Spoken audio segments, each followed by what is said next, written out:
Yeah, I know. All right, welcome. It is Monday, November 25th here, State Aid for School Construction Working Group meeting. We are going to start off this morning. Really all of today is committee discussion on different matters that need to be decided or decided that we are going to wait and let the full legislature take them up. So we're going to start on the money side and look at the special fund uses, debt service, how to administer planning grants, et cetera. So if you don't mind, we have JFO with us to start, and then we will switch into lead council mode for the rest of the day.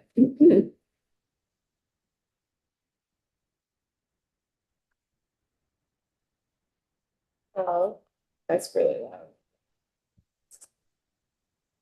It's unfortunate. Apologies for the noise. Yeah.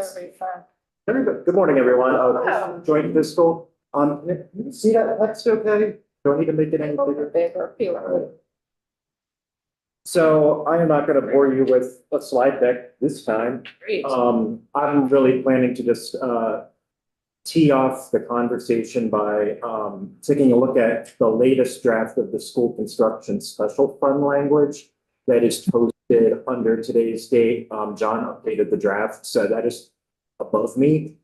And I want to just raise a few topics for discussion and consideration. And sort of the goal here would be to make this a nice, neat segue to move into John's presentation, where he starts sort of continuing working through the specifics around the bill language. So I think I'm going to be relatively brief here, but I just wanted to raise a few things for you all and pick up from last time.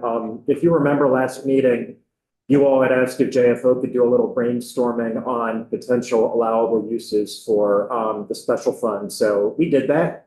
I think you have sort of two paths you can take. One is being super, super general, and one is being a little bit more specific. So, you know, choose your own adventure here. But I think the language that you have behind you that John worked on is a little bit more specific than the language you saw last time. And, you know, this is for discussion. None of this is set in stone. So you'll see here that this language would propose that allowable uses for the special fund would be, number one is awarding aid to school construction projects, which would be, you know, the sort of heart of the matter you all are wrestling with, which is the debt service subsidy funding that you would provide to the local schools for their eligible school construction costs.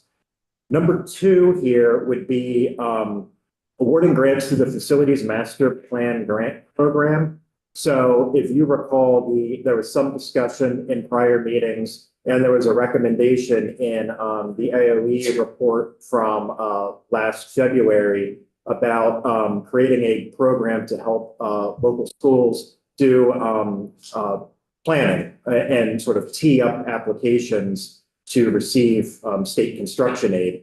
So there's a place, should you agree to do that, there's a place here in number two that sort of highlights that as another potential allowable use of this money. I do think and you know, you could discuss this with Ledge Council in there here, but I do think you might need some language added to sort of flesh out what that master plan grant program would look like.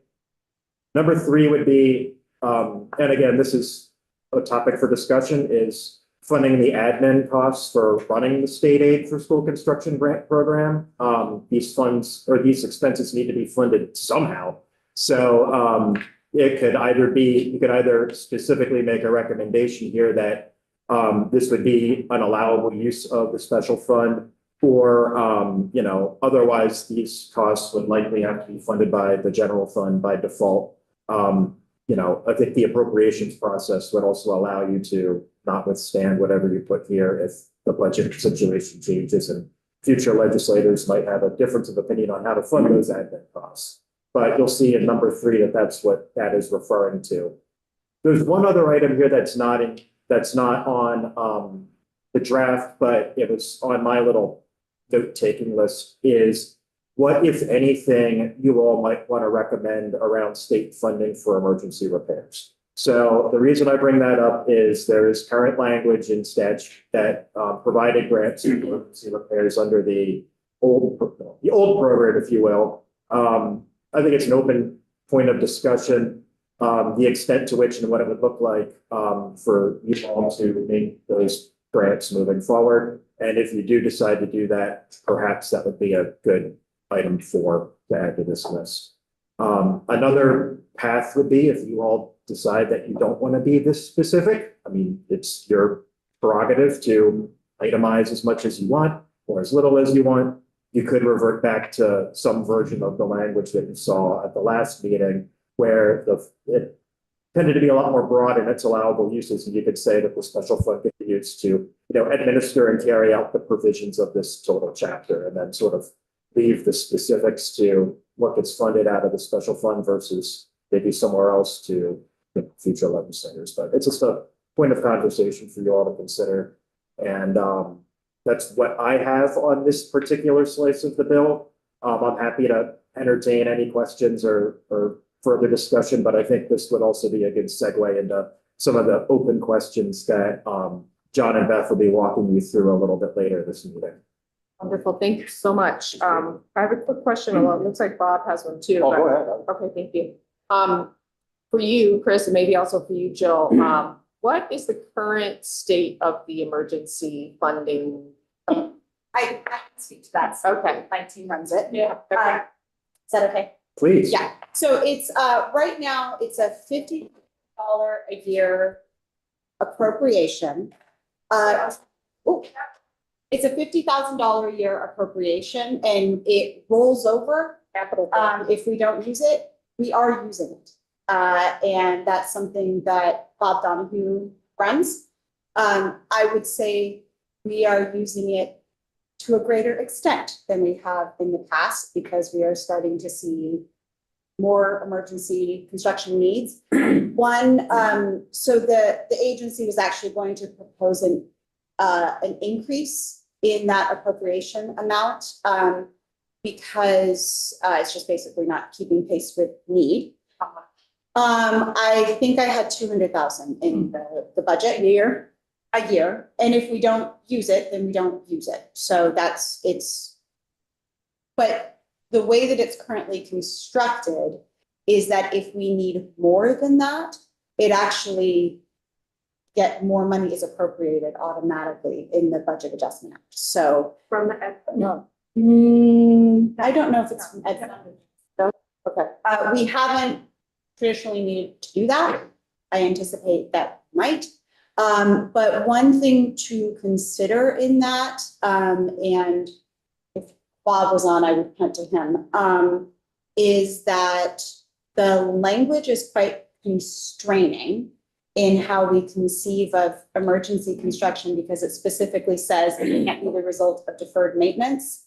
I think that made sense 20 years ago, but it's all a result of deferred maintenance. So we say no to a lot of requests for these funds because they are purely the result of deferred maintenance. And so we have to say no in statute. So I do think that it might be worthwhile, again, sort of as a bridge until we get to full state construction aid to consider whether or not we make some changes to the language and then maybe have some support for sort of this increasing need for a while. Alice? So the funding is in my bill. It's in the capital bill. Yeah. And when we put in the moratorium, we exempted the emergency aid from the moratorium. And we were very clear that emergency aid and health and safety issues would be covered. I believe for the emergency aid, it is at 30%.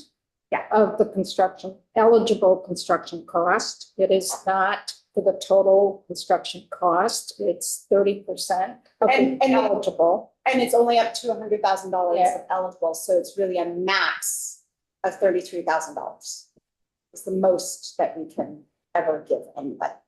Because when we had the school construction when we had the school construction program in place and we were funding our school construction at 30% eligible cost, it was funded through the capital bill. We also knew that there were situations that were unanticipated, like your boiler could all of a sudden go, or But we made sure with, at the time, the Agency of Education, that the person that administered the school construction dollars for our capital bill was very clear, working with school districts. Hey, your boiler has come up to its useful life. You better start replacing it, because if all of us goes, you're not going to get the emergency aid. We don't have that lever anymore. So if you want to increase from 50,000 to 200,000, which will be in the governor's recommend, so we don't know, that's going to put more pressure on our capital bill, because the amount we can bond for this coming session has been dropped by $4 million. $8 million it has been dropped. So there's going to be a lot of pressure. Again, 200,000 may not be there, because the amount that we can bond for in our capital bill has gone down from 108 million for 2 years down to 100 million for 2 years. And the budget adjustment that you're talking about is not the general fund budget adjustment. It is the capital bill budget adjustment, because we do a 2-year capital budget. So we start this year doing the 2-year, and in January of 26, we'll have a budget adjustment. So it's not the general fund. Okay, thank you. I know it's a little tangential, but can you very briefly tell us why we can bond for less money this coming year? Does anyone know? So I touched on that at the last meeting, but the Capital Debt Affordability Advisory Committee, CDAC, they meet, they had a series of meetings, and they agreed to reduce the recommended GO bond limit for the upcoming biennium at 50 million a year for the next 2 years, down from 54 million for the current biennium, which is what Chair Emmons just mentioned. I would never speak for CDAC, but I did attend some of their meetings. They have a very fascinating report that is worth reading on the treasurer's website. It has a lot of insights about the sort of current picture of the state's bonded indebtedness and economics in general. But they consider things such as, what is our total long-term debt load? How do the rating agencies view our credit rating, and like, how do you apply some of those criteria into evaluating our metrics? There are things that we don't necessarily initially think about that constrain us on the borrowing front, like how big our long-term pension and OPEB liabilities are, which vastly exceed our outstanding bonded indebtedness. And they look at things like, what's the trend nationwide? Are states borrowing more, borrowing less? How does Vermont rank relative to that? So they did come up with a recommendation to lower it by another 4 million a year. It is a recommendation, but the legislature has always adhered to that recommendation. And importantly, this is talking about GO debt that funds the state capital budget for, state buildings and things of that nature. This doesn't restrict the cash fund piece of the capital budget, and it's not binding on an individual school's ability to go out and borrow on their own through the bond bank or, through the market on their own. Great, thank you. Are you proposing, Chris, just for my own clarity, that potentially the emergency construction could be moved into this special fund and we would get it out of? It could be, Okay, something to be considered. should the legislature appropriate enough funding into the special fund and make that decision to fund it that way? That's a good point. This could be an alternative way of funding those outside of the state capital budget, using more of a pay-go type model rather than bonded dollars. Can I weigh in on that one a little bit? So what's going through my mind is the Clean Water Fund, where if you establish this fund for school construction, the thinking is it would be general fund dollars that go into it. But as you go down the road, there may be at a future time where folks may want to put capital bonded dollars in it. Bonded dollars cannot be used for administrative costs, cannot be used to pay debt service for the schools. So you'd have to carve out a certain section of that fund if at any point there's bonded dollars that go into it, to be very clear that the bonded dollars can only go towards construction projects, may be able to go towards the planning of it, may not be. But we did this with the Clean Water Fund because that has both cash and general obligation bonding dollars that go into it. So that's just kind of thinking down the road. Because you have to be very careful how you use general obligation bonded dollars. And that's, if I could just underscore what you just said, because I think it's a really good point, Representative Emmons. We typically use bonded dollars, and it's most appropriate to use bonded dollars to fund things that have a long useful life. 20 years, yeah, because we're paying off GO bonds over a 20-year period. One of the real advantages of borrowing is that you spread some of those costs out over the useful life of the asset. And then, today's taxpayers aren't paying the full cost for something that future taxpayers are also going to benefit from. It's like you mortgage a house rather than, many of us will get a mortgage when they buy a house rather than pay for it in cash. Spread those costs out over the useful life of the asset. So it is a discussion point that legislators need to be mindful of when they think about what is the most appropriate funding source for different things. I know with the advent of the cash fund to supplement the capital budget, some of the sort of softer costs related to planning and things of that nature were moved over to cash rather than using bonded dollars. So the bonded dollars could be used more for construction. But the special fund, correct me if I'm wrong, and I just might be wrong. The special fund can be part of the GovRec bill, right? Yes. Okay. I think ideally it would be. Yes, okay. Yeah, And my understanding is that we were not looking to use the capital fund. Like that was what the whole presentation from Michael Gong was about, right? But there's just not a lot of room in the capital budget. Yeah. And that we wouldn't be bonding. Right. Supporting debt service that districts. Is that the thinking for the 200,000 request? I mean, you can't get ahead of what the governor is going to propose, but is that the thinking? It would be general fund and not bonded? Yes. I don't think there's any interest from the governor's team in putting pressure on the capital fund. let's make sure we're all speaking up and start here. Okay, can you repeat that, please? I don't think the governor has any interest in putting additional pressure on the capital fund. So it would be revenue that has to come from somewhere. But that there wasn't interest in eating up any of the pie.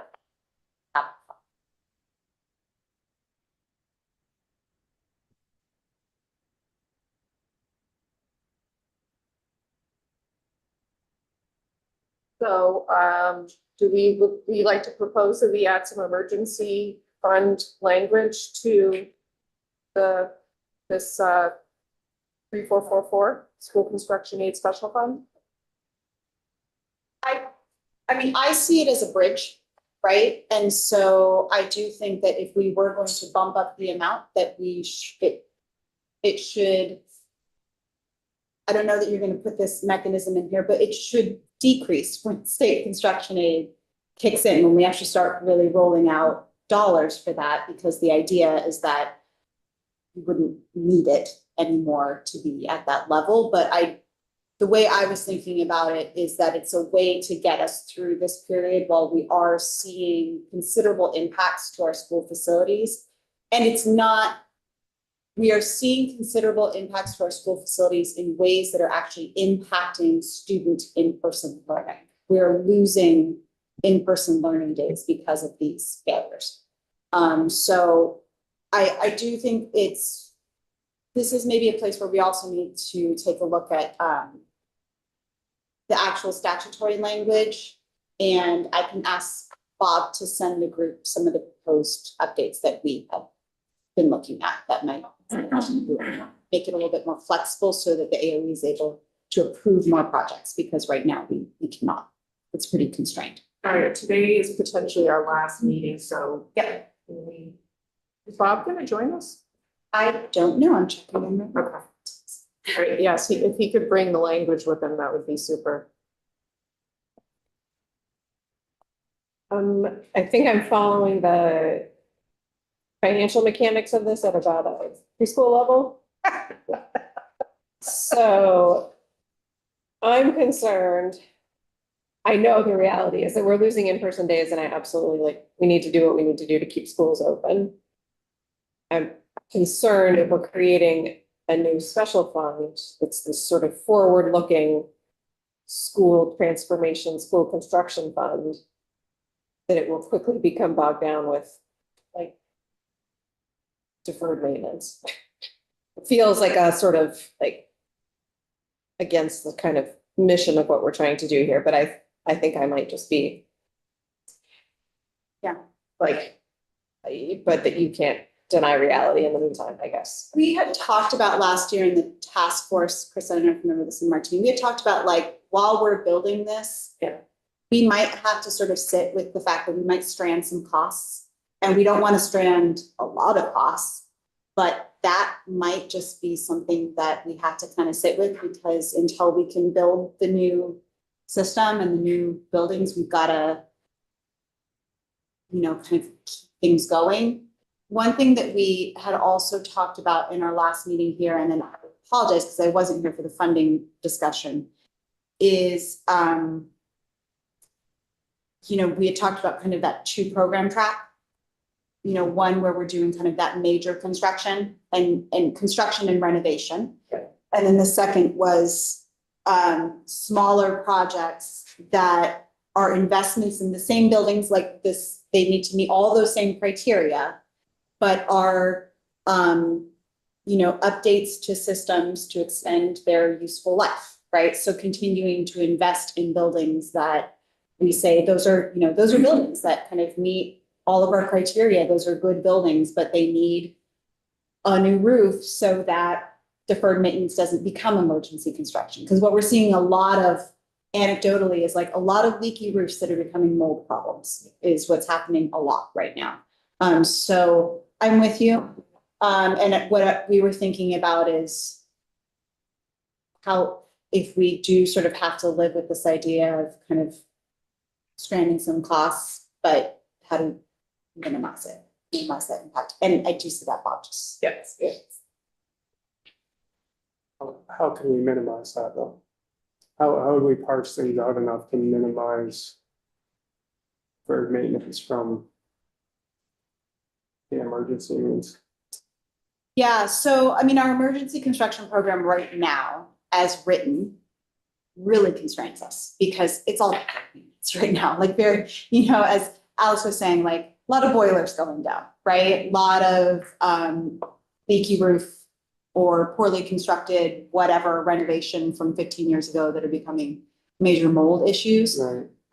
So I don't have a great solution to that other than to make the emergency construction program language a little bit more flexible, sort of in recognition of where we're at right now. Mhm. But I do think that if we increase that allocation, it needs to be temporary, and until FY 29 or something like that. And then it goes back down to the boiler replacement, that you couldn't prepare for. And then future state for the construction aid program, we actually have those kind of minor projects, but they still have to meet the criteria. We're not putting $1 million into a school that isn't meeting all the eligibility criteria that we would for a major renovation, was the thinking that Bob and I had. And Bob, I'm probably making a hash of the emergency construction aid language. If you want to jump in and correct the 95 things that I said that were incorrect, that would be great. No, I think you did a good job. No, I don't have anything more to add that would add any value to the conversation regarding that. Since we're really trying to push towards questions and answers or decisions today, what's the feeling around the table on this matter of emergency repairs, emergency within the special fund? I support it. I hope that it does get increased to 200K, because 50K seems really small. And we can always ask for more. Yeah. And you all have to actually give it to us. It's in statute, Yeah. but it also,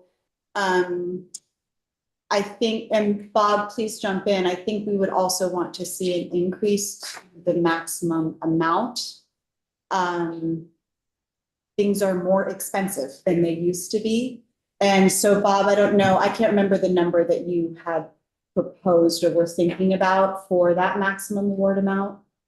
Well, I think anything more than 30,000 would be good because we have to remember the award is only after all the insurance and any other sources of monies go towards the total project cost, right? So, and because it's purely reimbursement program, the school's already taken on the load of whatever the repair costs are, and then they're hoping at the tail end to get some kind of compensation back. So, but yeah, I mean, 50,000 would be great. I think anything over the 30,000 would be wonderful because a lot of the things, as Jill mentioned, the price just to get contractors out there is several $1,000s, and then whatever the work required is ended up being pricey.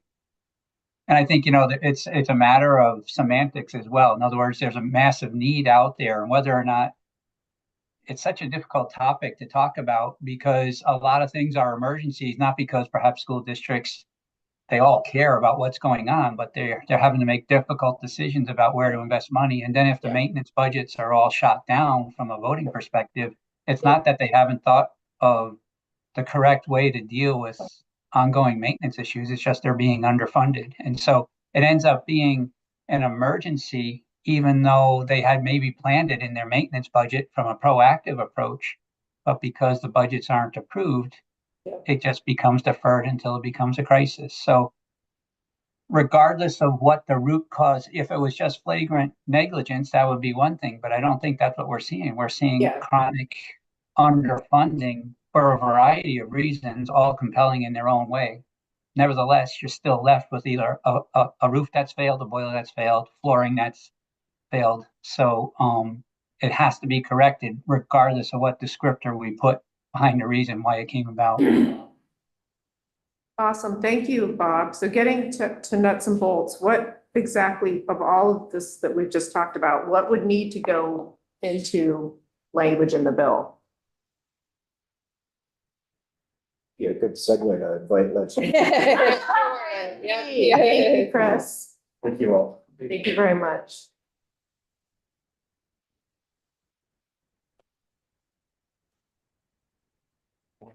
Hello.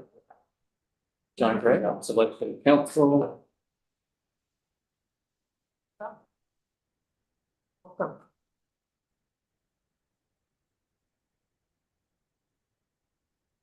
You guys need me to screen share, or do you want to just keep talking about the same discussion you were having before I hop in? Let's continue to see if we can come to some decision points here. I'm asking Bob if he can forward me the statutory language, so just give us 1 second on that. And we'll see. I think we hadn't. Can you send it to me? Yes. Sorry, Bob, putting you totally on the spot. Oh, yeah. So we're asking for the statutory language around the existing statutory language around emergency. Yeah, and what we were thinking, where we were thinking about making changes. So I think we're just talking about 3448. Yes. Right, Yeah, yeah. right. That's where your emergency aid is, 3448. Yeah, and then I think we were contemplating changing potentially the funding source, right, which is. General fund. I think what we have to keep in mind is this is just, we're going to be submitting a drafting request. Yeah. And this will be introduced both the House and Senate. And the respective committees are really going to be doing the deep dive. So I'm just kind of wondering, how specific do we want to be? Or is it just kind of the general structure of it? Because it's all going to get changed. Once you start getting the money committees involved. Yeah. With the standing committees, because they will have to be involved. That's going to change the dynamic of the fund. Okay. Just thinking of the process. So I guess are we comfortable with adding the number 4, the emergency piece as another allowable use? Is that a direction? I mean, I am. I've said I'm very torn, but I understand the reality. So for just drafting purposes, I guess, comfortable with it. I'm still, So the emergency piece is only D, That's right. and in the whole transition that we're proposing, because I'm looking at ahead in the draft, the whole transition is starting on section 8, transfer of rulemaking authority. All the rules that are currently in place that's been developed by the State Board of Education is going to be in play. It's going to be transferred, the authority is going to be transferred to promulgate the rules. It's going to be transferred to the Agency of Ed. But the current rules that are currently in place that have been adopted by the State Board of Education prior to July 1st of 2026 would be in effect. So all of this is going to be still under the current structure of school construction. That's what I'm interpreting in the transfer language. Is that It correct can, or of course. not? That's correct, but it can be changed, of course, as the rules are taken over, they can be amended, they can be dropped, they can be. Right. This is just a way of ensuring that there's continuity, but one thing that may be helpful is just a background piece here. If the concern is that emergency aid is somehow going to swallow the whole of this. Emergency aid is just one piece of the program. Admittedly, we've not talked much about it. You can see how much text is devoted in the On the Books program to this. But everything else that you've spoken about is setting up incentives, the bonus, like eligibility conditions, priority points, bonus incentives that are meant to facilitate things beyond deferred maintenance, right? Like, so when you think about emergency aid, don't forget that you have all of these other pieces of the program that are meant to encourage money to actually go to projects that are bringing things up to 21st century standards. So I would just caution you not to have that conversation without thinking of the whole picture. thank you. And the whole picture going forward, regardless of what is going to be transferred in terms of the structure of the program right now, it's basically 30% state aid. So And we're silent right now on what our percent of state aid is going to be to our districts. So we don't even know how much pressure will be put on to the special fund because we haven't determined, are we going to stay at 30% state aid for and what is eligible for that 30%? Or are we going to tinker with the 30%, put 20% or 40%? Whatever, we still haven't conceptualized that piece. and based on the agenda, my understanding was that was meant to be, or is intended to be, one of the major topics today. So maybe that will.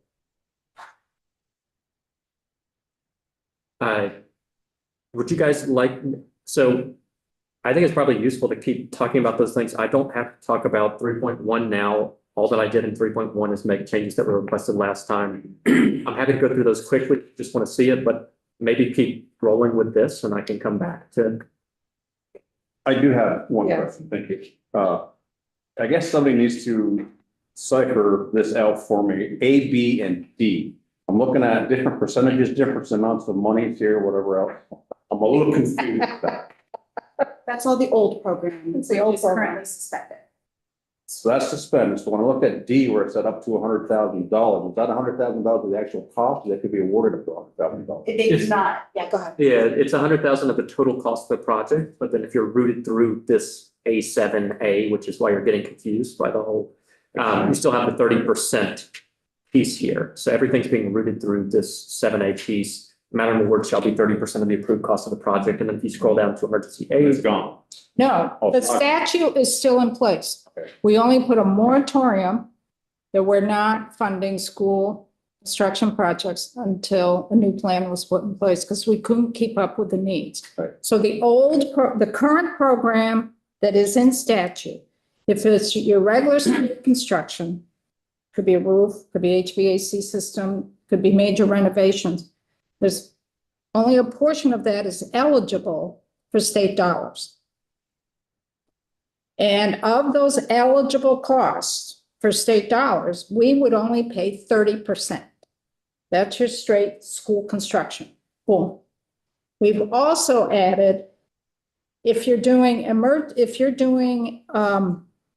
energy efficiency upgrades, like you were replacing an oil boiler with biomass or whatever it may be, you could get 75% state aid of what is eligible of that project. If you were consolidating two buildings, either in the district or outside the district, you get 50%. If you were a tech center, I think we were down to 50 or 30%. So there are all these different pieces that got added on over the years. But the core of your school construction project, state aid, the beginning was 30% of what is eligible. Not the whole project, what is that? So they could be adding on a whole new wing, and it could be $5 million for that new wing, but maybe what is only eligible based on the rules that are in place by the State Board of Education could be only $2 million of that would be eligible for state aid, and we would only be responsible for 30% of that $2 million. So, but back to your question, all of that is paused right now. It's suspended with the exception of the emergency construction aid. So the maximum that we can give any school that has an eligible emergency construction project is $33,000. 30% of 100,000. Yeah, so that's the only part of the old construction program that still exists right now that is functioning and operational. And our max we can give them is that 33,000. And you have the opportunity now to change this, so Yeah. this is I mean, we have the opportunity to change. the whole thing, and I Whole should. enchilada. I should say, obviously, this is gonna change as session comes, but the way I've been envisioning the draft is that this existing chapter 123 is basically being repealed and replaced with a new program that sets out all of these provisions. It may be that we find we don't need to do that, but for sort of cleanliness of statutes, like if you just look in the books right now, it's Yeah, a lot of repeal. not very untidy, yeah. It's true. Yeah, so hopefully the AOE will be able to come to committees with some new language for us to dive into. As we're setting the structure up, and then we need to fill in all the work. Okay, so Martine, I think I just heard an ask there. It's Is a that- question, but Okay. yeah. So you would like the agency to come to committee with redrafted? Not this committee, I'm talking about. Yeah, in legislative session. Yeah. So this would be the language that resets a new program. And we had talked quite a lot about like what needs to be in rule versus what needs to be in guidelines, et cetera, et cetera. So we can work on that. Okay. Yeah, if we're gonna repeal 123, then So let's get a little clearer for me. Okay. But it'll take a while. We'll have nothing to do about that. It will take a while. Yeah, so I guess my question to what we're questioning here is we're looking at raising the percentage along with raising making recommendations with along with raising the monies. But my bottom line question is, okay, if in fact we make those recommendations, are we recommending it comes from the general fund or the special fund? Well, the special fund can only be funded by general fund. You can now use bonded dollars to fund the special fund. Because geo bonding is limited to what you cannot put capital bonded dollars as seed money in a special fund. You've got to do general fund. Now I'm going backwards, understanding this, but we're good. Thank you. okay, yay. Does that make sense? Oh, clear. Crystal. So this, this fund, if it had money in it, either it's a transfer from the general fund, Right. or there's some new revenue coming in that we're saying goes directly there. The general fund actually contributes to the special fund. Yes. Still comes from the general fund. Okay, all right, thank you. or the ed fund. So I think what the group is trying to do is to be agnostic as to what the funding source will be. That's not what's being resolved in here. So this is trying to set up a program. Obviously, it's going to be constrained by resources, but recognizing that this group can't know what the resources will be. It's trying to set up a program on that basis. The special fund holds the funds, but they could come from different places. Yes. And defining what that special fund can fund. Exactly, Which is going to which is be something. the operation of the program itself, so staff, right? It's going to be an appropriation for the facilities master planning grant, which already exists but doesn't have money in it. Mhm. It would be potentially money for emergency construction aid as like a bridge to get us through the next several years. And it would be then potentially the construction aid program itself, which we should talk about, may have two tracks to it. One might be those major construction, paying that debt service, or supporting local districts and paying their debt service. And the other might be something, if we wanted to contemplate it, something more like a grant program, like a traditional grant program for smaller projects. Something to consider. But I think that kind of two track would still fall within the, is it A?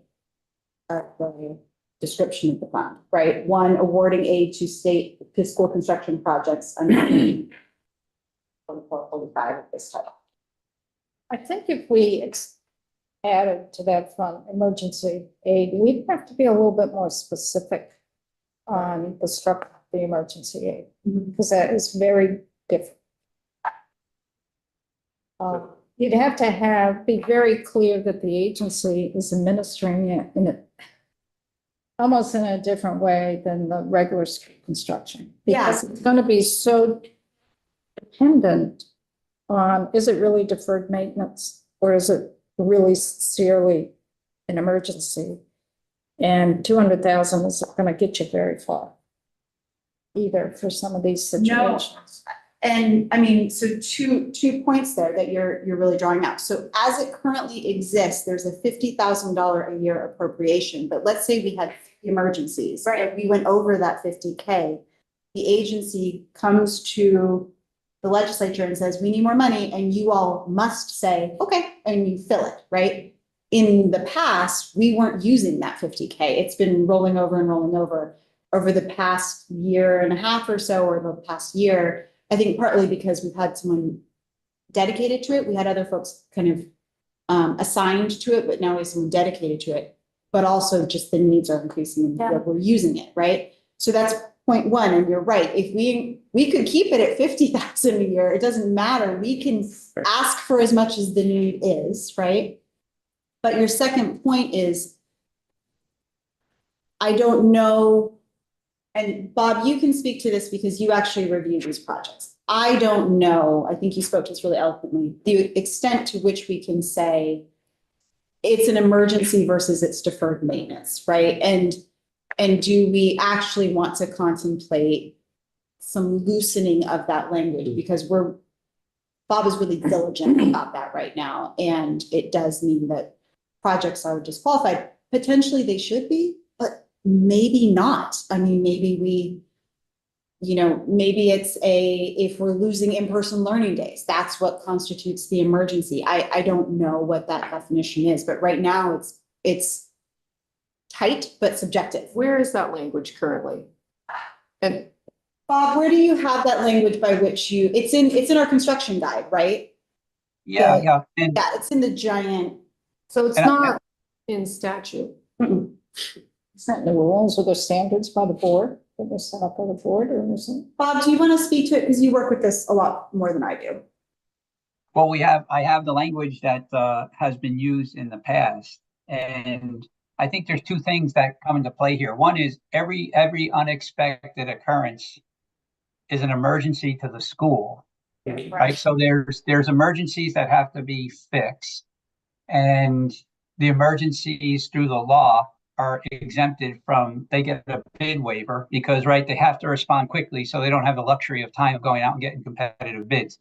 So an emergency can have a different meaning depending on how we're going to use it. So for the purposes of a school responding correctly and appropriately to an emergency, they can't take time to go out competitive bids. So they get the bid waiver through the law. Then the question becomes, all that's settled out, it's all fixed. Now, does it constitute an emergency from an emergency construction aid standpoint? And I think that's where it becomes painful to decline an emergency request, because it may be that the roof was leaking and has caused, or the windows are leaking, or the siding has been leaking and it causes a mold that's growing in the wall. And finally, it gets so large, it exhibits itself in the classrooms. The classrooms are shut down, and now they're moving the students into other areas. So it truly is a crisis for the school. But we could say, and we have said, geez, it doesn't constitute an imminent threat to safety and health of the students because you knew that it was leaking, but didn't have the monies or chose not to have the monies. And I don't think that's the case. I don't think anyone's consciously choosing to let things go on knowing that there are issues. So those emergencies are truly emergencies for the school. And that's what I mean. If it's a matter of semantics, it's unfortunate only in that I think the longer that a construction program gets delayed in implementation with meaningful dollars dealing with meaningful issues, these deferred issues are going to constitute a large percentage of what we're talking about going forward, because they are all going to be emergencies impacting the school environment. Thank you, Bob. And so, yeah. Oops, sorry. No, go ahead. I could go on forever, but I think No, that's it. thank you. I was just, in the interest of time, I'm just trying to figure out what exactly do we want to put here in our bill that would be helpful to you? Because I think what you're suggesting is moving language from your construction guide that you used into statute that will enable a broader scope for emergency aid, which I am all for. It seems like this is a crisis that we need to try to fix. And I, On a friend or something, or? yeah, I mean, I just want to I want to think on it for a second. To what extent do we want to put things in statute versus where they are in the construction guide? We sort of said the construction guide is the mechanism by which we get. I just need to think on it a little bit. I wasn't really thinking we were going to talk about emergency construction aid this morning. So I want to noodle so I don't. But I guess I'm thinking out loud. I hope you all don't mind, but it sounds like you feel constrained by the language that's in that guide. Yeah. Which is neither statute nor rule. No, and it's something we would update. Okay. Can I ask? Yes.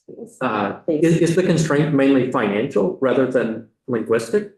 Because I'm looking at the guide and to me, it just seems like you're hamstrung because It's 30,000 doesn't go far. It's two things. So 30,000 doesn't go far, and it's what Bob was talking about, where it very explicitly says it cannot be deferred maintenance. Right. So it's both of those things. So I think and thinking about this, our maximum is $33,000 because of, as you said, what flows down in statute, right? So I think we would want the flexibility to not be constrained by the language. But it seems And also also to language that you can change, right? I mean. So the language about deferred maintenance is in this chapter. Maybe this will hopefully resolve this. Thank you, save me. 123 sets out the prohibition on funds going to deferred maintenance. Because what's being envisioned here would repeal this chapter and replace it with a new program.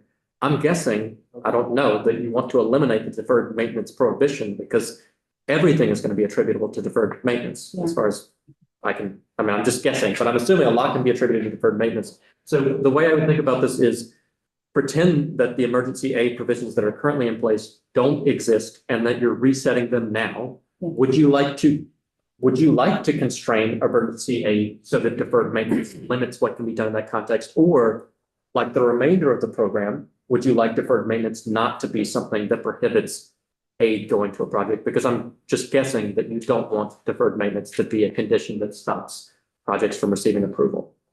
Chris, help. There's A and B that you just had. How about C, where is there some kind of wording we could put in there for a certain time frame with this program opening up that deferred maintenance would not be a factor? But then there'd be a check back or something after a certain amount of time where that could be changed or, you know, We could have a transition period. after a certain amount of time, deferred maintenance should be Fixed. fixed. I do also want us to have a definition of emergency, and Bob, I'm wondering if our definition of emergency can be whether or not it qualifies for an emergency bid waiver. Yeah, it could, well, yeah, right. That gives us something concrete to Right. point to. There's a process of review there. It's Yeah. our compliance, our regulatory compliance team does that, and they, Yeah, it's good thinking. so it gives us something to point to, because if we, That's not in statute right now, the waiver process. So that would. I don't know if it's a statute, I mean, it's a, I'm just wondering if that's gonna be repealed at the same time, a lot of. no, the emergency bid waiver sits elsewhere. So what's going through my mind? We're talking two different things with emergency aid. Mhm. This is what is, I'm processing, maybe I'm wrong. Okay. So we've got what's before us, cash fund, whatever, special fund. Going forward, regardless of what's happening now, going forward, would emergency aid, however that is structured, be eligible for dollars in the special fund? That's one piece of our conversation. What is also way before that, before there's any money in that special fund, before it even really is established and takes up, we've got the issue right now of emergency funds, emergency projects. We've got 50,000 a year that gets appropriated for that through the capital bill. So are we talking about between now and when the fund, special fund actually gets up and running and is funded? Are we talking about an emergency aid program that's going to be structured a little different than what it is now? The governor, and we don't know this because we will know it in January when he presents his budget. It may be proposing 200,000 for emergency aid. We don't know if that's going to come out of the capital budget or out of the general fund. We don't know. We can assume, but we're not going to know. So do we loosen up the current emergency aid program going forward until the special fund is actually up and running? So we've got there's two things happening here in our conversation. Do you see what I'm saying? Yeah. And whatever happens with the emergency aid for the special fund, we're not going to know that. But if we just focus on this first part, Yeah. because that's how I'm seeing it. Okay. You got two tracks here we're talking, long-term and short-term. And does the short term actually need to be in Yeah, this it's not bill? what Like, we're- it's something the legislature Yeah. might need to do. We're not doing Right, that. it'll be the In government's. Does it have any, it doesn't really need It's to not be this in bill. this bill. I'm trying to get at. Okay, thank you. That's what I'm trying to understand. Okay. Yeah, because we're only dealing here with a special fund going forward. Right. And the question is, would those dollars be used for emergency aid? However, that emergency aid is developed, we don't know how it's going to be developed in the future. But is that going to be able to apply to the special fund for emergency aid projects going forward? I would make a motion that we add emergency fund, emergency projects, whatever we're gonna call it, to this Emergency aid. emergency aid, thank you, to this language today. And that we, again, I don't mean to like put the onus on other groups of people, but I think then in session, we really flesh out the details of it. But I think it's important that we at least put a provision in here now. And that come the beginning of the session, that we get, a request from the agency and maybe draft language from the agency on this existing issue with how we define emergency. So anyone And want then, a second? my motion? the appropriate committees can take that up. I'll second. Thanks, Chris. Mhm. All right, That's what's in the. sounds like we're good to. add Yeah, that. and just, I think, to get language What from was the your agency. motion? I'm sorry. But it's add emergency aid to this language, especially in the It's not a special given, fund. it's gonna be. So we'll work And then we'll work it out later. You know, there's one other thing I just wanted to bring up.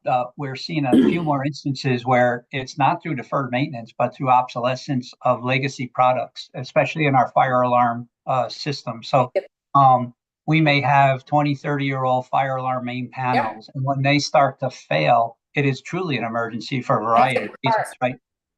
And so now it's not a matter that they deferred the maintenance. It's just, it has been part of the capital planning perhaps of doing a major upgrade on a fire alarm system. And it's more than just changing out the back panel, as we have talked about. In other words, at a certain point, when you upgrade one fire alarm main panel to another, the code then requires you to do a whole overview of the fire alarm safety in the building. So you may end up having to have a fire protection engineer do a study and says, okay, we have to add more smoke and heat detectors, more pull station.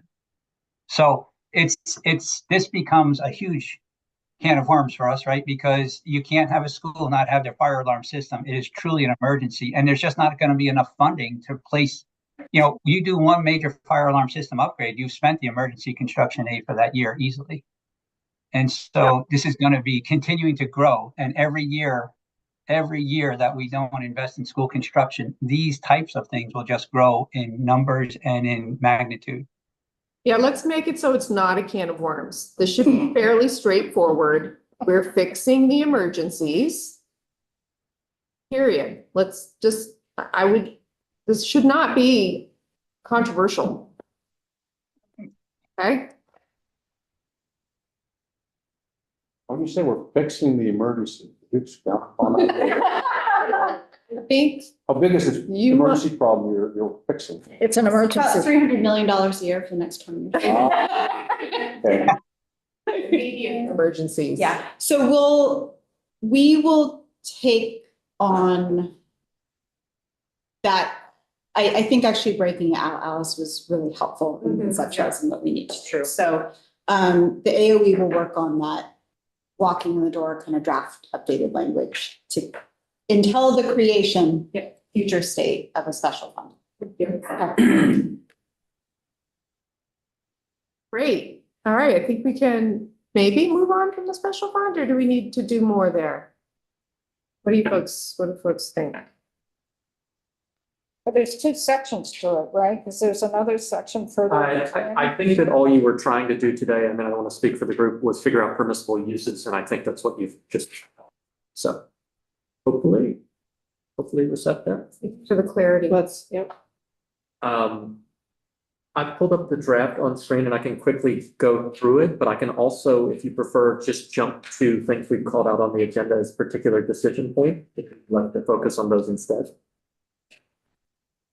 Can I ask a clarifying question before we dive in? Sure. So I want to make sure that I'm clear on what you all need the agency to be prepared to present. So I'll tell you what I'm nervous about. I'm nervous that the section of state board rule has a lot of detail in it, in ways that I actually would maybe like it to not have future state. I would like that to be like over in the construction guide and not have so much in there. But what we're contemplating doing is basically striking all and replacing it with something. So are you asking the AOE to be prepared with what that replacement language will be? Question mark? Sorry, so what the current draft does is it transfers that 6,000 series to AOE, but Yeah. AOE would have the opportunity, if they wanted, to not use particular rules, right? Don't have to implement all of the rules. So you would have, Yeah. you'd still have all the rulemaking functions that you would be granted in the absence of that being transferred over. It's just meant to ease the transition rather than require a wholesale creation. So we have to go into rulemaking and do that work. We're Okay. in section 8, right? That's right. Yeah, so I think my question was, what is the timing of when this group would expect the AOE to have that draft kind of rulemaking language ready to go? to what extent do we need to present that during the legislative session to keep the wheels on the track? Or is it you're transferring the authority and there's an expectation that we would then hire the experts who would be able to do the rulemaking? Does that make sense? You asked that last question one more Yeah. time. So It's the last part.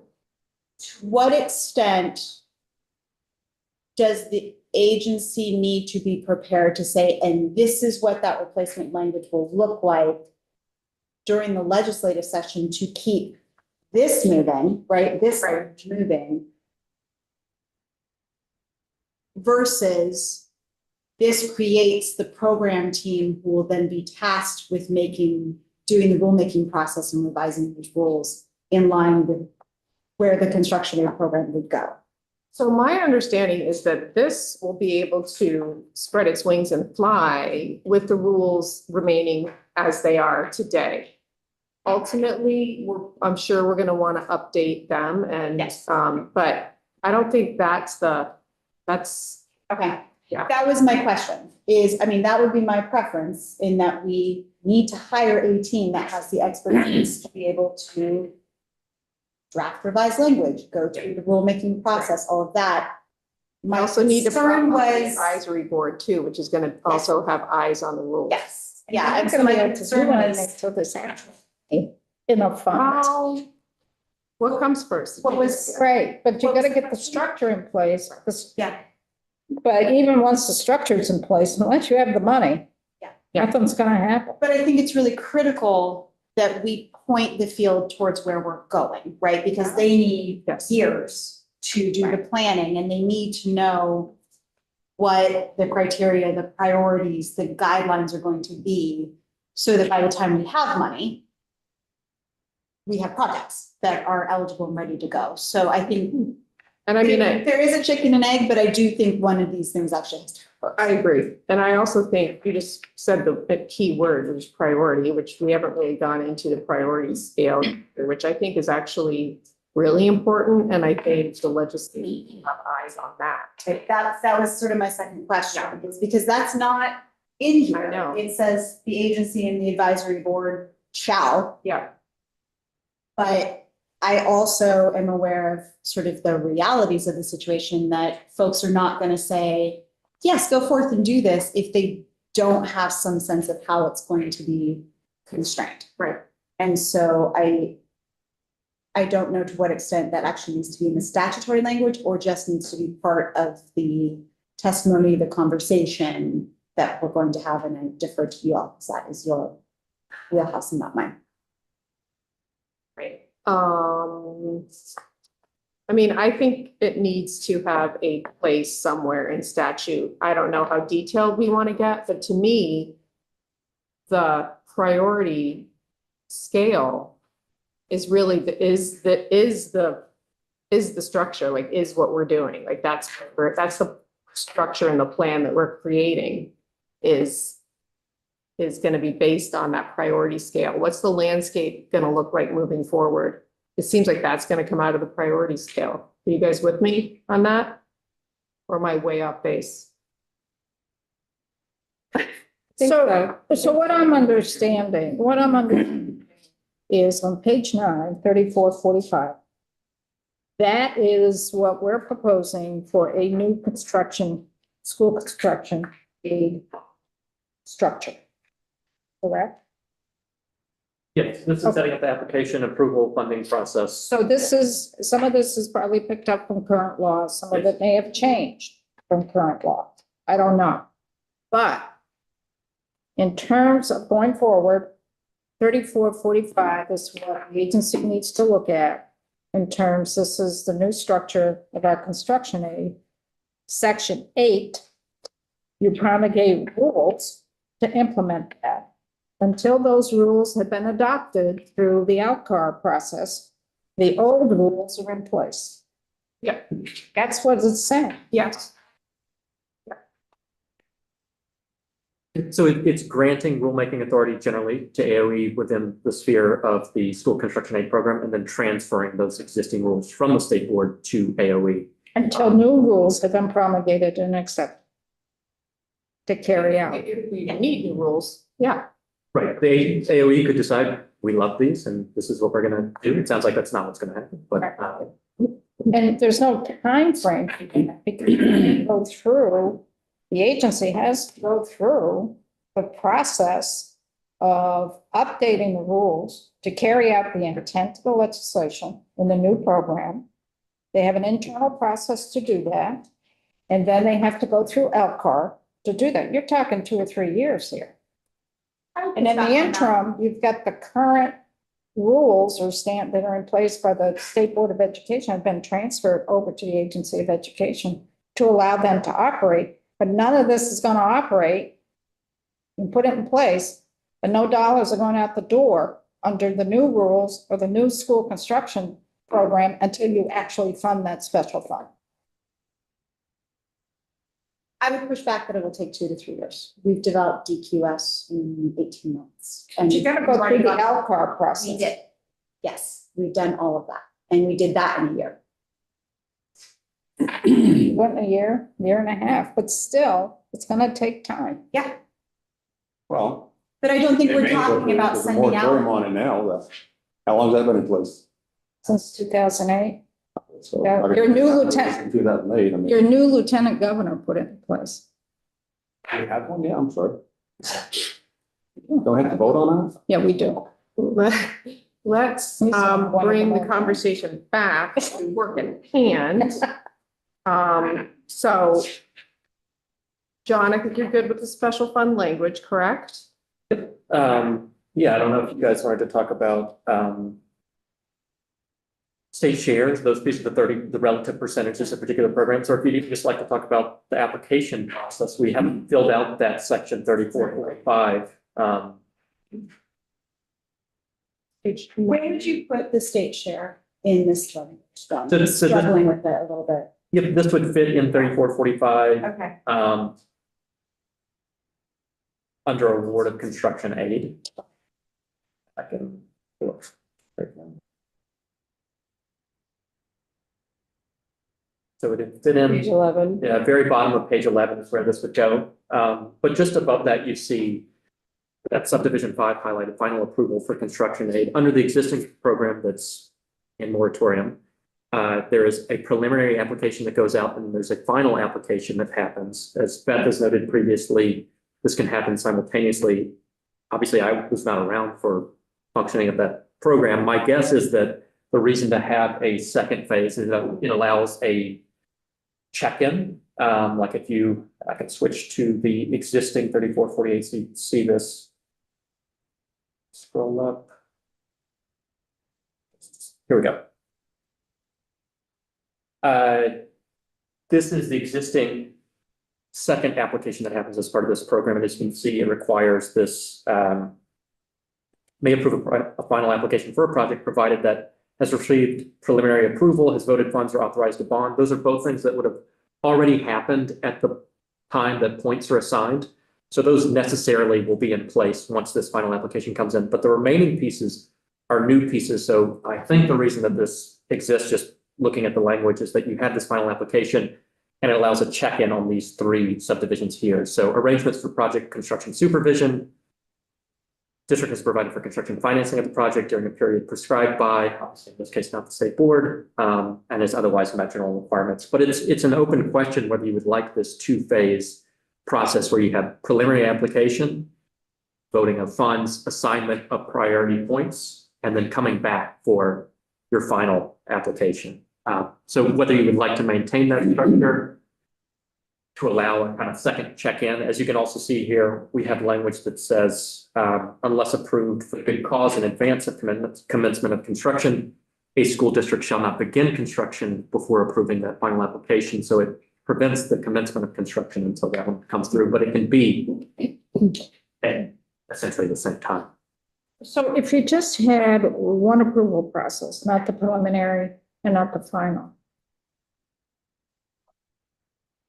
The way it's structured now, preliminary and the final, the legislature is aware of the preliminary approvals and what's in the pipeline.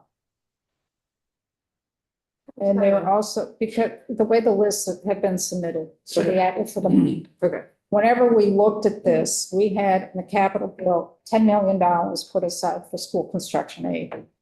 We get our lists from state board, we get it from the department, the agency. We could see what our current final approval, we knew there was already a bond vote that had occurred and it was positive. We knew we were obligated for those school districts. But with the preliminary approval, we also knew what was in the pipeline. And what could be on that preliminary approval list could be scheduled for a town meeting bond vote in March. And here we are in January. We could know that that school project might be moved over to final approval in the upcoming fiscal year that we were looking for. So it gives the special fund, whoever is looking over this, it gives them a bigger picture if there's a preliminary and a final approval. Because you can see what's in the pipeline and where your pressures are going to be on your state dollars. And they wouldn't receive a final approval until they approved a bond? Yep, the district has voted funds or authorized a bond. Yep. So the towns, the school district needs to have a positive vote. They could be on the list, this is anticipated, but they haven't had a vote. They scheduled for a vote in March of that year, or they could be scheduled in November of that year or the following year. But it gives you, as a legislative body, input in terms of what your future pressure is going to be. The way I'm reading this, and I'm a little bit puzzled by this. Did we require a positive bond vote for preliminary approval? Be required for the assignment of priority points. So if they're going on that list, they will have voted funds at that point. But at the point of preliminary application, I don't think they have. Oh, Okay, I was gonna say, because who would, it's actually a way to get a bond vote. Yes. passed, is to say we have preliminary approval. Okay. I wanted to just double check my own process there. I was like, that doesn't make sense. We actually are trying to support the passage of good projects, yeah. So the other piece of this, and this isn't, if they get final approval, the legislature knows that, then you can figure out, they have that final approval, you can figure out what their anticipated date to begin construction is. Is it that fiscal year, or is it the next fiscal year? The way the school construction project, the program was set up, the district, once they put the shovel in the ground to begin construction, they got the first half of their 30% state grant. So they would get 15%. When the shovel went in the ground, they get the first half of their state grant. When the project was completed and all the invoices had been signed off by the Agency of Education, which could be 3 fiscal years later, they got the remaining half of their 30%. Or if it was 50% for energy efficiency, they'd get the first half, the 50% at the beginning and the last half at the end. So it didn't all happen at one time. Yeah. And that was to help budgeting on the state level. But it was big chunks. That was big chunks. Whereas the Rhode Island program That's pays what I was- annually a portion, Right. whatever that approved portion is of the local bond. And but we're supporting their interest payment base. They're supporting debt service. Yeah, they're supporting debt service. And so That's totally spread, it different. allows you to do more projects at the same time. And So that may be something we need to figure out. Is it eligible actual construction cost? Or is it just debt service? We've been talking about debt service, haven't we? That's what yeah. Yeah. Yeah, we've been talking about debt service. and the Rhode Island model, aren't they 30% as well? For some reason, I have that stuck in my head. Their for that. base varies. Doesn't care. Yes, so their base is actually based on poverty and of the district. So they have some, I think, as low as 20%. Mhm. And in some cases, in their really, really high poverty, it goes way above 50%. So, and then they have on top of that, the bonus share. So but they also are funding this at a rate that I don't think Vermont feels comfortable with. They're well over $2 billion. Well over what? John, can you take us back to 3.1, Yes. please?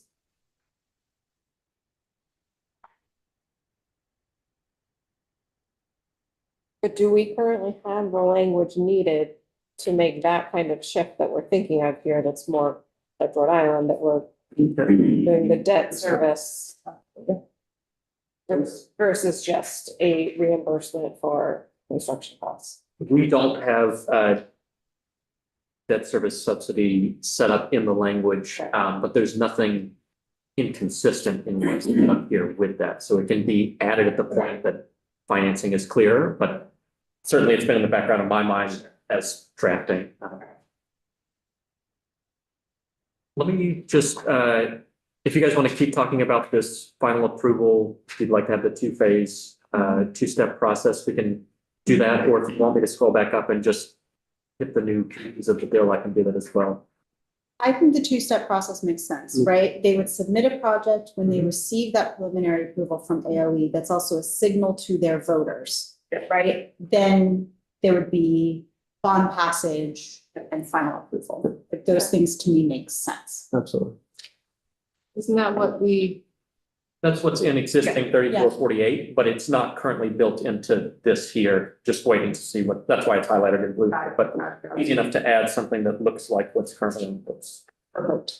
Thank you.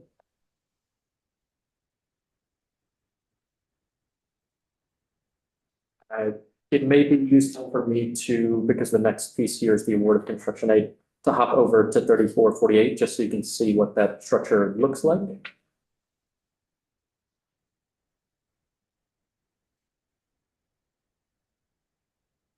So when we're talking about state shares, the discussion earlier about different percentages based on whether it's cost savings, energy savings, or just the general 30% threshold, that's what this particular provision is, and it's not yet built into draft 3.1. So if you have ideas as to particular kinds of projects you'd like to encourage, you just want a flat structure, like this is the place to think about that. This feels like a strike all to me. Yeah. Yeah, if you're just funding debt service, you're not funding these construction costs, right? But I guess the other way to think about this is if you're trying to incentivize particular projects, are you doing that exclusively through prioritization points and bonus incentives? Is that are those exclusive levers that you're using to do this? Well, the bonus incentive is going to be what would determine that increased payment on your debt service, right? So I don't think I said that well. No, Okay. I mean, to me, that makes sense. say that again? So I see these two things as doing different things, the prioritization points and the bonus incentives, right? And then we just have to have a conversation about what is the share, right? So the prioritization points are how we are going to rank the projects coming in. And so that's really critical, right? Because it's going to generate the list. And so we need to put some thinking on what are we prioritizing. The bonus share is another way to incentivize specific kinds of projects, but it's like the money, right? So the prioritization is what gets you in the queue for an awarded list. The bonus share is what gets you extra money for your project. And I think both of those things can change over time to really drive us towards specific kinds of projects that are aligned with our state kind of vision and plan for education. So, but they just operate differently. One of them is part of the application review process, and the other is this project in X, Y, or Z? Okay, you get an additional 2% state share. On top of what you would get for your debt service. So if your debt service, if we said as a state, we're paying your debt service at 30%. Yeah. If you met all of these other conditions, you get a bonus of 2%. That's right. It'll be 32%. 32%, you got it. for your debts. We pay 32% of your debt service. And so this would be a natural place to say what that Yeah. base Yeah. is going to be. And this is actually one of those places where I think that this is where, in terms of like the bonus share and the prioritization points, do you put that here in rule? Or do you direct the agency and the advisory council to establish those with a review period over time? Well, this isn't rule though, this is statute. This is statute. Yeah, You put, what do you put in statute, and then what do you leave to the rules to implement that? or to the guidance, the whatever it may be. It's just all different levels, right?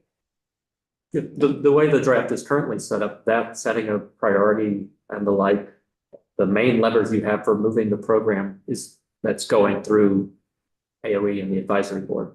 That's not currently in our draft.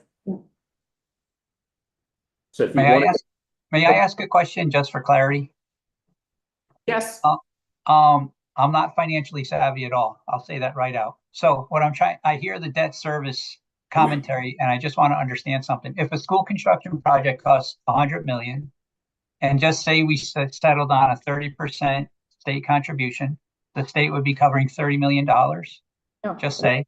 It's gonna be eligible. No, you've got to figure out what, if it's a project of whatever you said, you've got to figure out what your interest payments are on that, because the school district has taken out a bond for 20 or 30 years for that project. So every year they're paying interest as well as principal. We Right. would pick up for that particular year only possibly 30% of that interest payment, not the principal payment, I don't believe. It would be the interest payment or just the full interest and principal payment. I think Chris wants to weigh in. Sure, Chris from Joint Fiscal. So the way this is working in my head is, if you were to have a $100 million project, to use this example, and then the state deemed that $80 million of that 100 million was eligible. You would then take the total debt service costs of that $80 million over the 20 or 30-year period. And then the state aid payment would be a percentage of the annual amortization payments on that $80 million of debt. So it would be more than 30% of $80 million. It would be 30% of your total annual amortization payment. That would include principal and interest. That's that. So even to get to that point, between the 100 million and the 80 million, we need something in statute that would determine what is eligible. What's an eligible? Yeah. project? And to get you down to that 80 million. So the way the current program, the way the program was, right, that maximum cost for state participation is how we calculated the state's maximum cost for the project. So they may have gotten bid estimates from their initial conceptual design of 100 million. They provide us the blueprints, we do the analysis, we have a maximum gross square footage per student for the variety of grade ranges. Then we come up with, say it's that $80 million MCSP dollar value. Then the state award, the way I understood it, was 30% of that 80 million MCSP. So that's where I'm trying to understand. Then if that award's 24 million, I'm just trying to understand what's the significance of parsing out its principal and interest. It's an award of 30% of the MCSP. And that's all I was trying to get my head wrapped around. Yeah, I guess my point would be, it's the total cost of the state would be more than 30% of $80 million, because that's only looking at the principal. You don't factor in the interest. So I think I have to look at what is a school's amortization schedule for its bond, and then figure out what is 30% of each year's amortization payment. So, depending on how that's structured, your initial payments could be more interest heavy. Right. If you do level principal payments, it tends to change things a little different, but it would be 30% of the school's debt service obligation, not 30% of the total project cost. It would actually be more than 30% of the total project cost. And if you structure it this way, the only state dollars that can go paying debt service is general fund dollars, not bonded dollars. Right, it'd be So paid. you're pushing it towards the general fund or the ed fund, just to be clear, that's what you're doing. Or a dedicated revenue source. Technically, it'd be coming out of special fund, regardless of how those maybe go cash dollars, nothing. But yes, your point is that you can't borrow on The one payment. hand to find the money to then pay for the debt service Right. for borrowing. Just want to be clear, everybody needs to be clear on that one. All right, so decision point for us right now, John, is I think you're looking at what you would like to be the base amount that you're thinking about. And I can pull up. If it's helpful, maybe it's not helpful to see the statutory language that exists now. It's easy to talk about in the absence of the language, but this is. I think it's helpful. 30. Well, some of it was 30, some of it was 50, some of it was 75, or that's, the 75 is what But- got us in trouble. But the 30 basically was the baseline, It was 90%. 90%. originally. but the 30 was basically the baseline. Other factors got you the others. It was always 30. We tried to put in some initiatives. One was consolidation. So that's why we upped it to 50%. Sure. Try to incentivize districts to I think consolidate. that's gonna be handled in the prioritization points. Right, and then the same thing for energy efficiency. That's what got us in trouble because it was 90% at one point, and we cut it back. But it's to incentivize your districts to make these certain decisions. And we use school construction dollars to do that. And did it work? Yes, the only way it really worked was the energy efficiency at 90%, and that's what tanked the whole system. Because we couldn't keep up with it. but so I'm trying to figure out the kind of math on trying to drive the behavior through prioritization versus the base share. And I guess, I think I had falsely been thinking of the base share as kind of the biggest place you can really sort of drive behavior, but I don't know. I would probably need to see a bunch of sample projects and understand the math on them. So I had been thinking of a more like parsed out base share structure with a, but I might be So what do you mean by parsed out? like, instead of it's just 30%, Yeah. it's, it's 10% for a kind of standard project that meets the criteria. It's 30% if it's regional consolidation or. Well, so that's what the bonus Right. share does, right? But So this is a bigger share, right? Like, so. well, we don't have to start at 30%. That's pretty high, right? So, I mean, well, it's, that was a So I guess editorial statement. What's the sweet spot? I would, Yeah, yeah, what's the sweet spot to incentivize Yeah. behavior, and what's the sweet spot so that I guess I'm inclined to go lower on the state share and higher on the bonus incentives, given that we're trying to really possibly drive. So are people? But I don't know if I'm thinking of the math right. That's how I was thinking. I'm just saying, school districts are faced with $100 million project. We need state aid. If we had state school construction at 30%, they would pick up 33 million of this. We're not gonna do that. We're not gonna be able to pick up 33 million of that project because not everything is eligible for 100 million. So then it keeps nickel and dime, and then you get down to $10 million state aid, one way or the other, on a $100 million project. Is that gonna make a difference in that school district to vote for that bond or not? Yes. I don't know. Will it or won't? Some districts it might, some it might not. I don't know.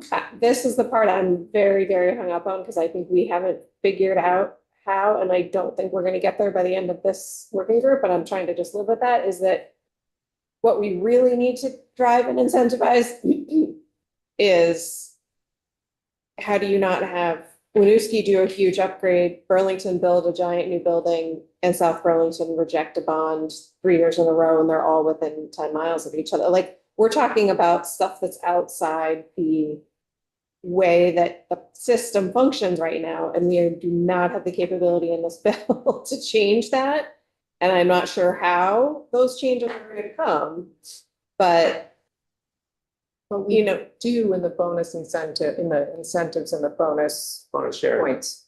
yes, Is there a way to work backwards on this? To be That's like, right. what would be the highest that we would, if somebody checked out every single box that we have, what would be the highest that the state would contribute to that school? 10 million, 20 million? John really. Or a percentage. It may be helpful just to step back and think about the set of decisions that happen for a project to get to this stage. Because I think some of the conversation about you want to have a really low base share supposes that there's a bunch of projects out there that don't warrant much funding, and I don't know if that's the case. I'm agnostic as to whether or not that's the Yeah. case. But just to talk about what it takes for a project to get to receiving funding. First, they have to meet the eligibility conditions. So that's something that we've already included in the draft, and I can show you here. So it maintains the prior pieces that it fulfills this need occasioned by conditions threatening health or safety, inadequate to provide programs, excessive energy use, or deterioration of an existing building. Can't reasonably met by any other means, suitable for proposed curriculum, meets legal standards. Here's the new pieces we added: proficiency in the school district quality standards regarding facilities management, and has completed a facilities master planning process that does all these sets of things. So only projects that have already met all these conditions are going to be eligible in the first place. Then the next step is that you have prioritization points assigned to these. So even among all those projects that have been deemed eligible under these conditions, only a limited set are going to be available, are going to be funded in a given year, right? So your priority points are one way to get you to the point of where you're handing out that money. That's when the base share is kicking in. At this point, projects receiving funds, particularly in the early years when you have a lot of these urgent projects, you're going to be filled with lists of projects that warrant funding. And what they're receiving at that point is a base share. That base share could be 10%, but it could be higher because you're already talking about projects that have met eligibility and are recognized as being important. And then after that point, the bonus share, bonus incentive comes in to say more can come on top of that. But I just want to caution that the base share, don't think about the base share without thinking about all the steps that it took to get to a project being in front of them. It's not as if any project out there is receiving 30%. It's only a project that meets both eligibility and has risen up the ranks of the priority list to receive funding in a given year. And that's why it's so important that we signal what that is early, Right. because Aaron, to your point, it should filter the kinds of projects that people are going to be, right? So we should start, hopefully, if we're doing this well, by the time we get to the point where we actually have money going out the door, there should be a roster of projects that are well aligned to what we lay out as our priorities, right? Because we are driving towards specific goals.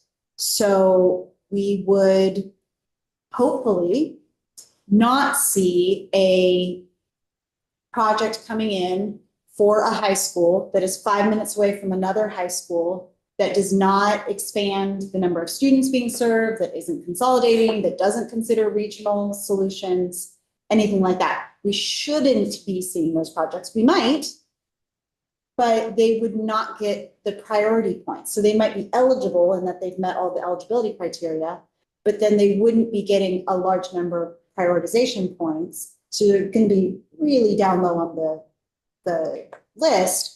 And they shouldn't even be thinking about those projects, because if the base share is 15%, 20%, whatever, that's not worth it, right? And so then they also know on the back end that if they do these 4 kinds of projects, they'll get an additional 3%, and then they can stack it and get an additional 2% on top of that.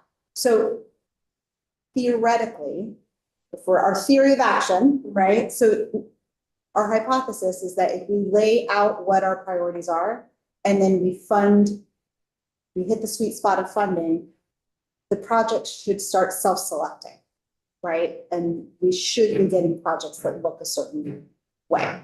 And the priorities are, it's gonna be important for the legislature to weigh in on the priorities, because we. That was my question is, Yeah, we might have ideas and thoughts and, strategic angles to explore. For example, I'm just gonna throw this out as like hypothetical. But if you're looking at a town that is refusing to add any housing, for example, where do they fall on the priority scale? So that kind of thing. But I think the legislature is gonna be eager to weigh in on that. well, so John, there's a question there, right? Is that expressed through legislative intent? Because John, my understanding right now is that it's the agency and the advisory council that are actually tasked with setting the prioritization points. Unless we put that in statute. Unless you put it in statute, that's right. So, I mean, that's actually a really critical Yes, it is. question to answer. It's not one I can answer for you all. Is that expressed through the legislative intent of these funds is to drive towards X, Y, or Z types of projects, and prioritization points should be thus expressed? This might be a nice time for me to jump back to section 1 of the new draft. It's not gonna be directly on point, but this would be a place if you're leaning in the direction to do it. New section 1 in the draft pulls in with limited edits, the intro to the 6000 series. That Rep. Emmons in particular had called out this desire for legislative intent. But you don't have to stick with what's in the 6000 series, but this is a place where you could call out if you don't want to delve too much into the actual setting up of priority points, going into bonus incentives and the like. This would be a place where you could direct that intent, say, this chapter is meant to support projects of this kind, like you see here, should be developed with standards of quality for public schools under the district quality standards in a cost and energy efficient manner. Joint construction projects between 2 or more school districts are also encouraged. So this is a place where you could try to orient that process, but you can be way more prescriptive also than just the intent, which if you'd like to take a firm stance on what those pieces should be. I've not heard yet that the group wants to tackle these in a concrete going down the list of priority points and bonus incentives way, but you could be prescriptive here if you would like to, and say, these are the sorts of projects and rulemaking that's done to develop prioritization methodology should account for. You could even have language to that effect. So you're saying the rulemaking that is addressing priority points should account for these considerations, and that would be a place for the legislature to have its say in how the structure is set up. I like that a lot. One things I liked, so that's good. I have a notation to myself that, like, to me, this section needs more teeth, more beefing up on our part. And I think it's the way it helps me feel like we had a purpose to be here as a working group for, 6 meetings and not actually be there in January with the list, but to get us closer to the list. So I like how you said that, and then we'd have to fill in the rest of that sentence. But it's sort of leading toward the expectations of some of the priorities. I'm a little confused because, Senator, you were talking about housing, right? And I don't think we can be prescriptive in that vein in an education bill, because that's decided by the municipality itself, and the district and municipality are separate. And then the district should not be penalized for something that the municipality isn't doing. So I don't think there should be prioritization in favor of or not getting the points because of something that the municipality itself is in more control of than the I district. would be on the school districts. Yes, and I feel like, I don't know exactly how that language would work in here, and this is just a conceptual idea that I'm starting to hear from very different parties in the state, is are, okay, I don't think a lot of this is gonna be solved in this bill, but looking into this session, our big challenges, education costs and property taxes, healthcare costs, and housing are huge, systemic, and overlapping in a lot of ways. And we might need to, I don't know what all of them are, start to look towards more overlapping, innovative solutions or carrots and sticks in all of those regards, so that, and again, I'm like cart way before the horse here, I'm understanding what the mechanics of that would be, but if you're, you know, if you're, I mean, there are ways for districts and municipalities and things to talk to each other. Maybe there's structures or incentives we have to create, but if you're not doing the sort of zoning things that allow for housing and density that you could be, and yet you're keeping a very small school open, that comes back on all, again, I know I'm headed into like real thorny territory here, and I don't think we're gonna have concrete language for this bill, but I think these are conceptual ideas and discussions I'm hearing from a very different, like outside the building angles in, of how we're gonna have to start to, because they do impact each other, like, you know, whether or not you can build housing somewhere, whether or not you can afford to keep healthcare access somewhere, like they're challenging because we have so many structures of local control and all of them, but perhaps they are not insurmountable, but perhaps they need to be looked at in some different ways in So Chris, I don't know if you remember, but on the task brave new force, times ahead. one of the eligibility criteria that was proposed was that in order to be eligible for the state construct, I'm just letting you know, this was a mechanism that was proposed. Yeah. I don't know what I'm doing that. Was in order to be eligible for state construction aid, the town cannot engage in exclusionary zoning. Yep. It's an eligibility criteria What? that was included. Exclusionary zoning. Yeah. Exclusionary what, I'm sorry. Zoning. Exclusionary Okay. zoning, yeah. And there are some new I don't know if mechanisms. that is a mechanism by which you could achieve that. See, pointed out that that was something that was fixed. And I, way outside my lane here, but you know, there's things we passed in the last session, I think, in whatever it was in the end, 687, like in the land use / conservation / whatever you wanted to call it, bill, that was one of the big, you know, that dealt a lot with zoning and the tiers and the, so we've put out a roadmap now, you know, who's following it more closely, because these things impact, big picture, they all impact the cost of these big systems that we're all paying for. And so how do we start to drive? I get a quick question. Yeah, It has to be asked, okay?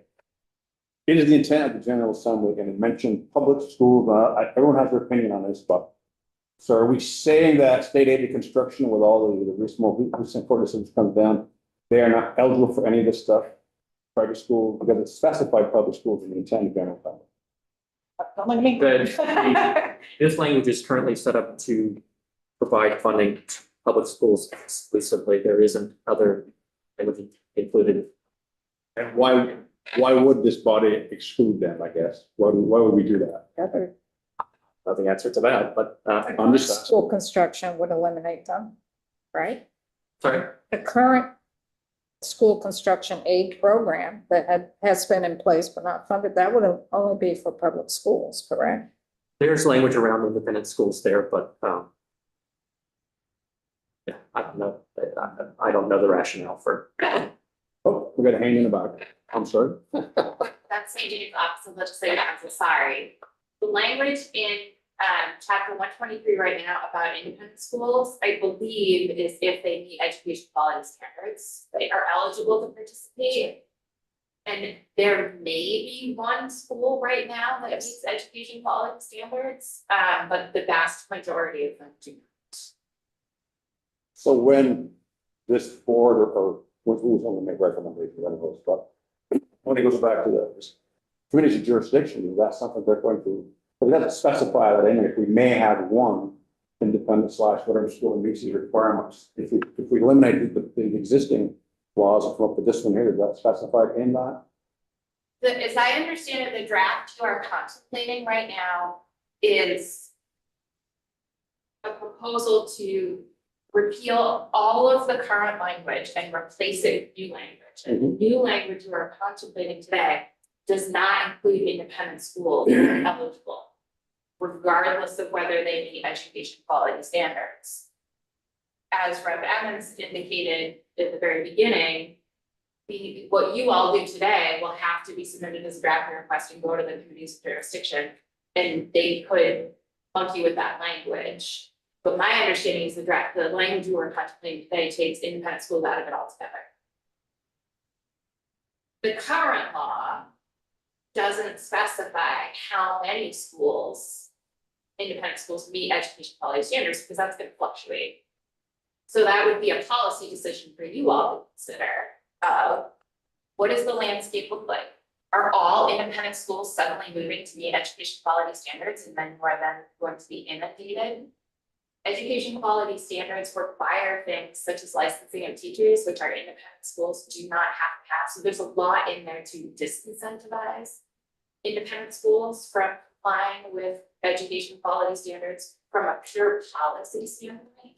So, I could keep going on this. No, that's helpful. It's Thank additional you. complexity also because a lot of independent schools lease their space, they don't own their space. That's not true of all, but that is, we've run into that in other places, like they were eligible for PCV funds. And then we immediately ran into that many of those spaces are leased, right? Do we even test them, et cetera, et cetera. So it gets complicated, very complicated. Well, I guess my question would be then is not picking and choosing between independent schools and public schools or whatever else, but public schools and all of the schools that do meet the requirements set forth by the Agency of Education. Why do we exclude that if they do meet those requirements? I don't think we've talked about it, so we've been silent on it, so. Well, we're talking about it. So the question is, do we just incorporate the current law And for our current state construction aid? And I would say that in a lot of discussions that I've been involved in, one of the goals is to try to have all private schools follow the EQS.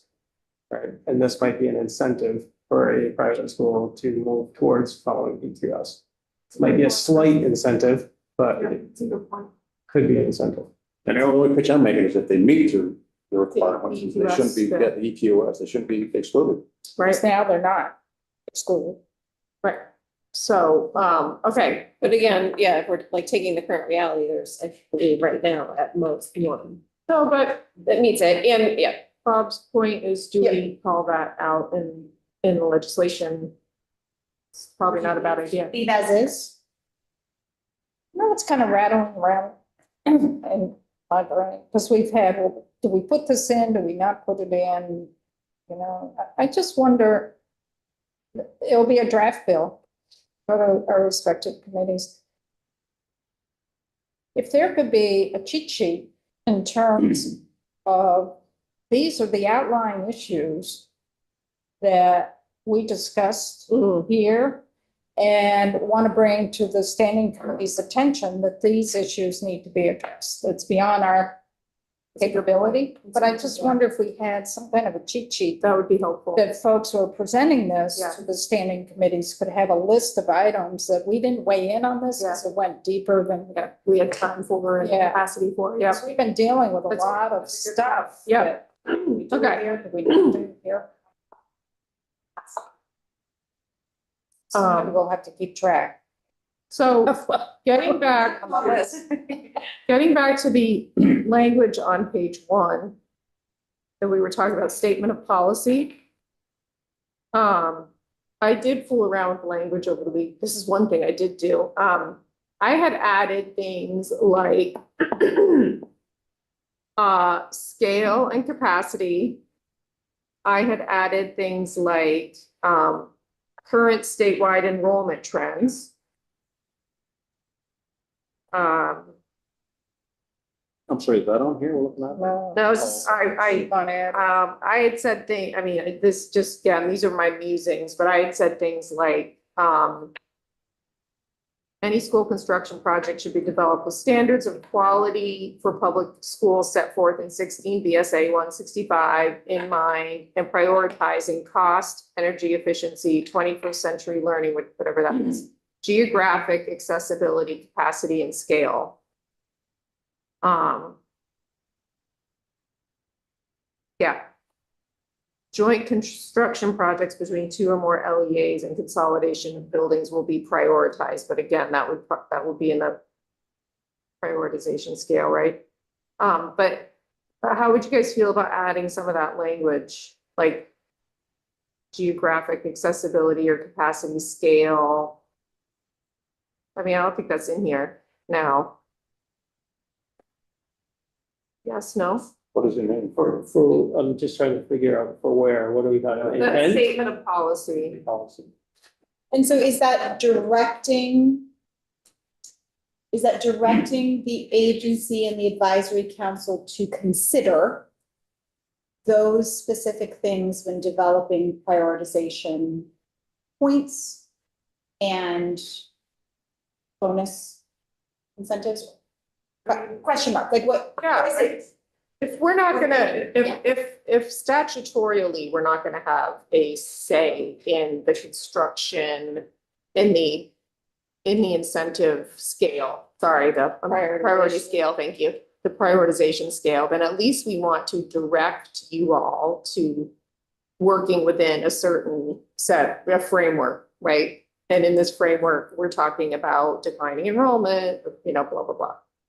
I think it's that setup a few minutes ago when I said, yes, that setup of, without actually putting them in stone here, but sort of putting a draft of like, and this is kind of what we expect to see in priorities. Or you said it Yes, That's what I was trying to more get at. cleanly, like, still getting at, there's two general things. You could have one, just a general statement of, we would like this chapter to facilitate X, Y, and Z. That doesn't necessarily tell the agency prescriptively, when I do rulemaking on this topic, probably should think about those things, but it feels less strong than if you say, and rulemaking on, and this could even be in responsibilities, and rulemaking on prioritization and bonus shall take consideration of X, Y, and Z. I lean towards the You know that second. I'm actually open to this because I I think just so, think that this is a collective decision that Yep. needs to be made. And I think it's really important that the legislature, for me, it doesn't make sense for the legislature to set prioritization points because then we have to go back to this every single time we need to adjust, right? Direct you. But I do think it's really important to express that legislative intent. Yeah.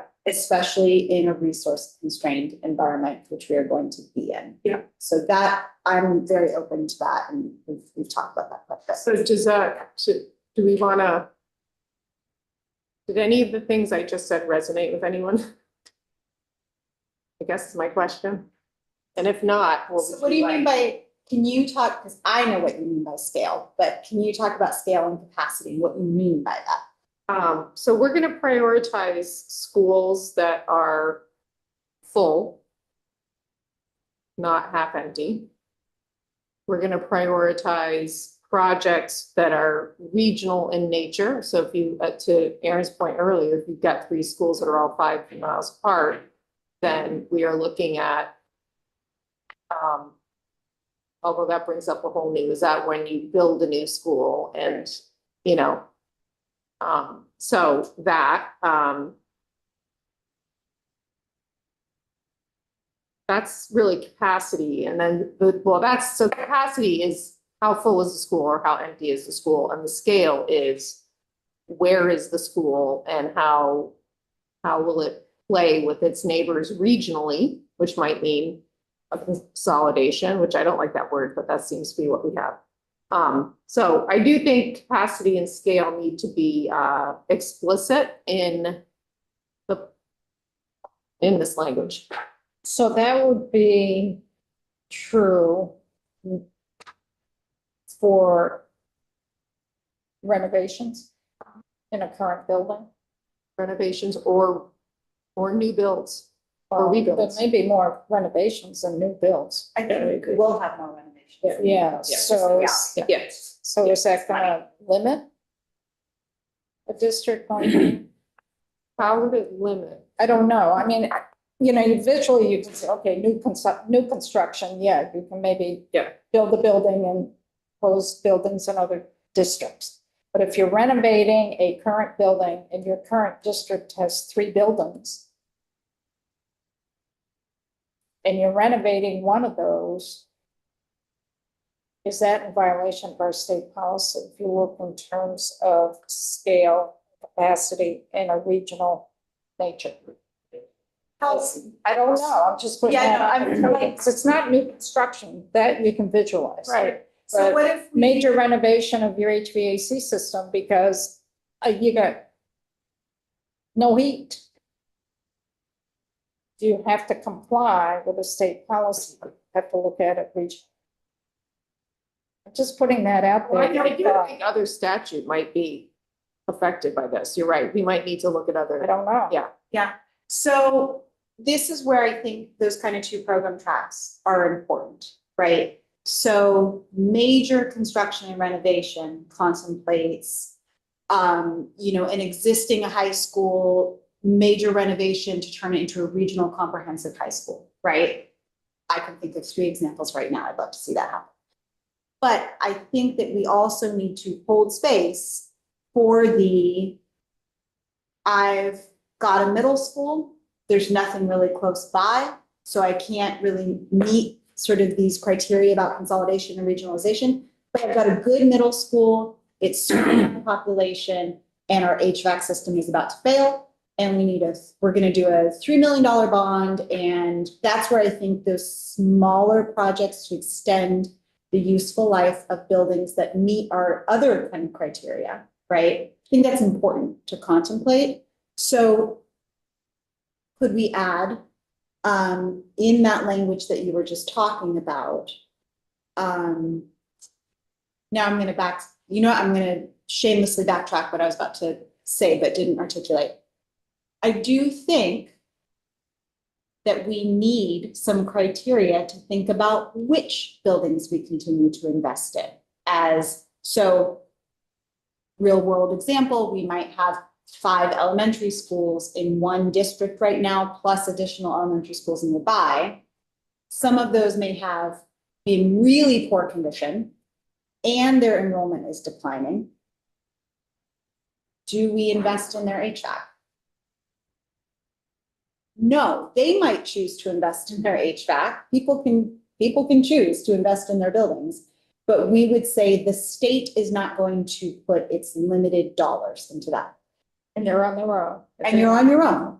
Yeah. But if you said, we have our district-wide facilities master plan.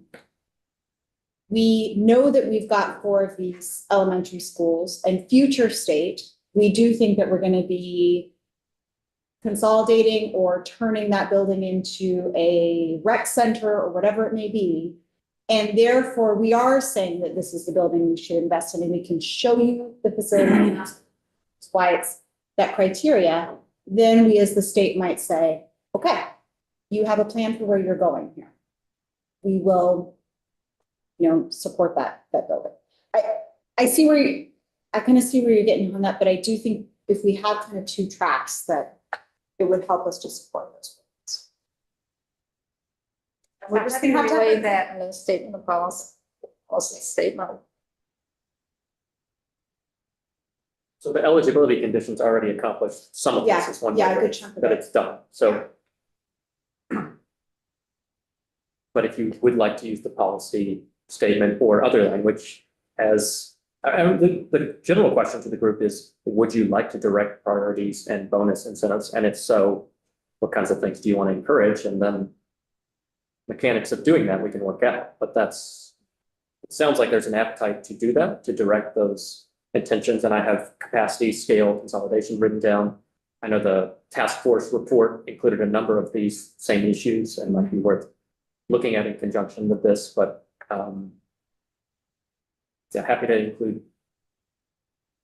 I don't know if it's even necessary to say it, but something about sort of looking towards the nexus with the commission, aligning with future recommendations from the Commission on Public Education. And I know that's timeline is out further, but I think eventually some of these things are going to start to come back together too. So I don't know if it's just confusing to put that in there or not. Could we put the reflect current statewide enrollment trends? Does that make sense? And again, it can be changed in committee. Yes. In terms of throwing some stuff out there for conversation at a later date. So Erin, to your point. Yeah. Money drops. There is, John, I saw you highlighted this on page 10 at the top. Statewide educational initiatives and the strategic plan of the state. Yeah. So this does, I think, get to this issue, like, how do we know what our vision for Right, right. education is? There is currently in the state board's roles and responsibilities, have a vision. There is also the commission that's going, I'm with you. Yeah. And I don't know how specific we can or should be and when the sands are sort of shifting. Yep. I was struggling with that. And I know this, The scale question, I fully agree and understand. I wonder if we have to be even more explicit, if some of the scale is also about like a lot of the discussion right now around class size minimums, like not just sort of the Yeah. scale that supports best practices and We had some language in the task force report. We really worked that sentence over. It was efficient, effective, something, something, something. We said it like 40 times in that report. And I'm wondering if that falls. Because it's more of an Well overall. over into. Sufficient, yeah. I can find it. Then it's a vision statement. And sometimes when you list things, it limits. Right. yeah. Yeah. Yeah, that's why I was gonna take the energy efficient part off. Like I think like That's That's a happening now. old over, I mean, That's- yeah, that's sort of the Lead certification and Yeah, all I these don't- various, everyone's gonna. I mean, it's a cost energy Yeah, but- efficiency is a cost savings. It's gonna be looked at no matter what. it's more specific than anything. Yeah, I think we've, Just say cost Yeah. saving initiatives. I mean, I think this section in terms of work that this group can accomplish in the limited time left, like, this is I think an easy place, not easy, but it is a place where it's natural for legislative members to think about these kinds of things. So this is hopefully a section where everyone can kind of look at this and say, I like A, B, and C, and these should be considered and. So Erin. Yeah. One thing that the task force, I'm like remembering now, it's been a year, so, one thing that the task force did do to try to get to some of this is it explicitly in the report talks about alignment with existing state policy as expressed in statute, right? So it specifically calls out Act 46, the like elements of Act 46, like the goals, 127, Act 29, which is school safety, Act 77 and 72, so like flexible pathways. So we could just have that statement, not necessarily calling those out, but like in alignment with expressed state policy, right? And go and look for those things. Look, we were pretty smart last year. I just- yeah. Yeah, then we don't lose some of that. Yeah. What page of that, of the report? is- That was on page 7. And then if we go down to like page 8, we start talking about the recommendations.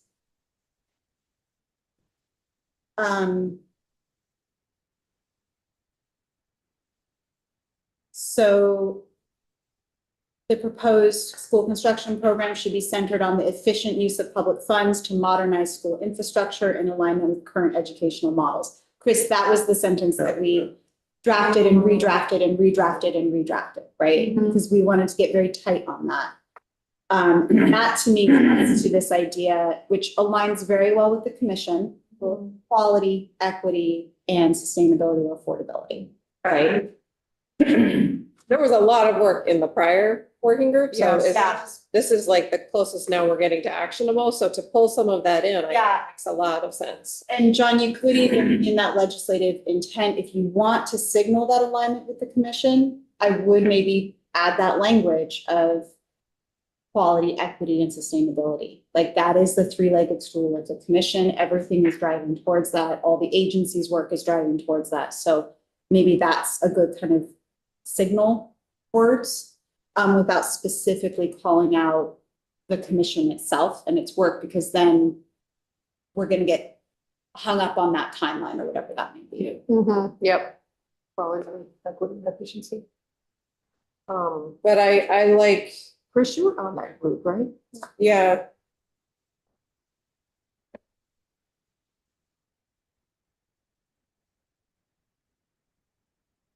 Which page of the report is that on? It is, on the bottom of page 8, and it's number 1.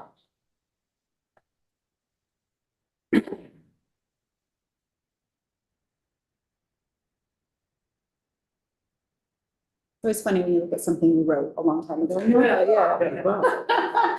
You're such. That was a good. Yeah. A lot of. I think when in doubt, you know, there's probably any like, this is a good place to draw off on specific wording of things Yeah. in that intent section.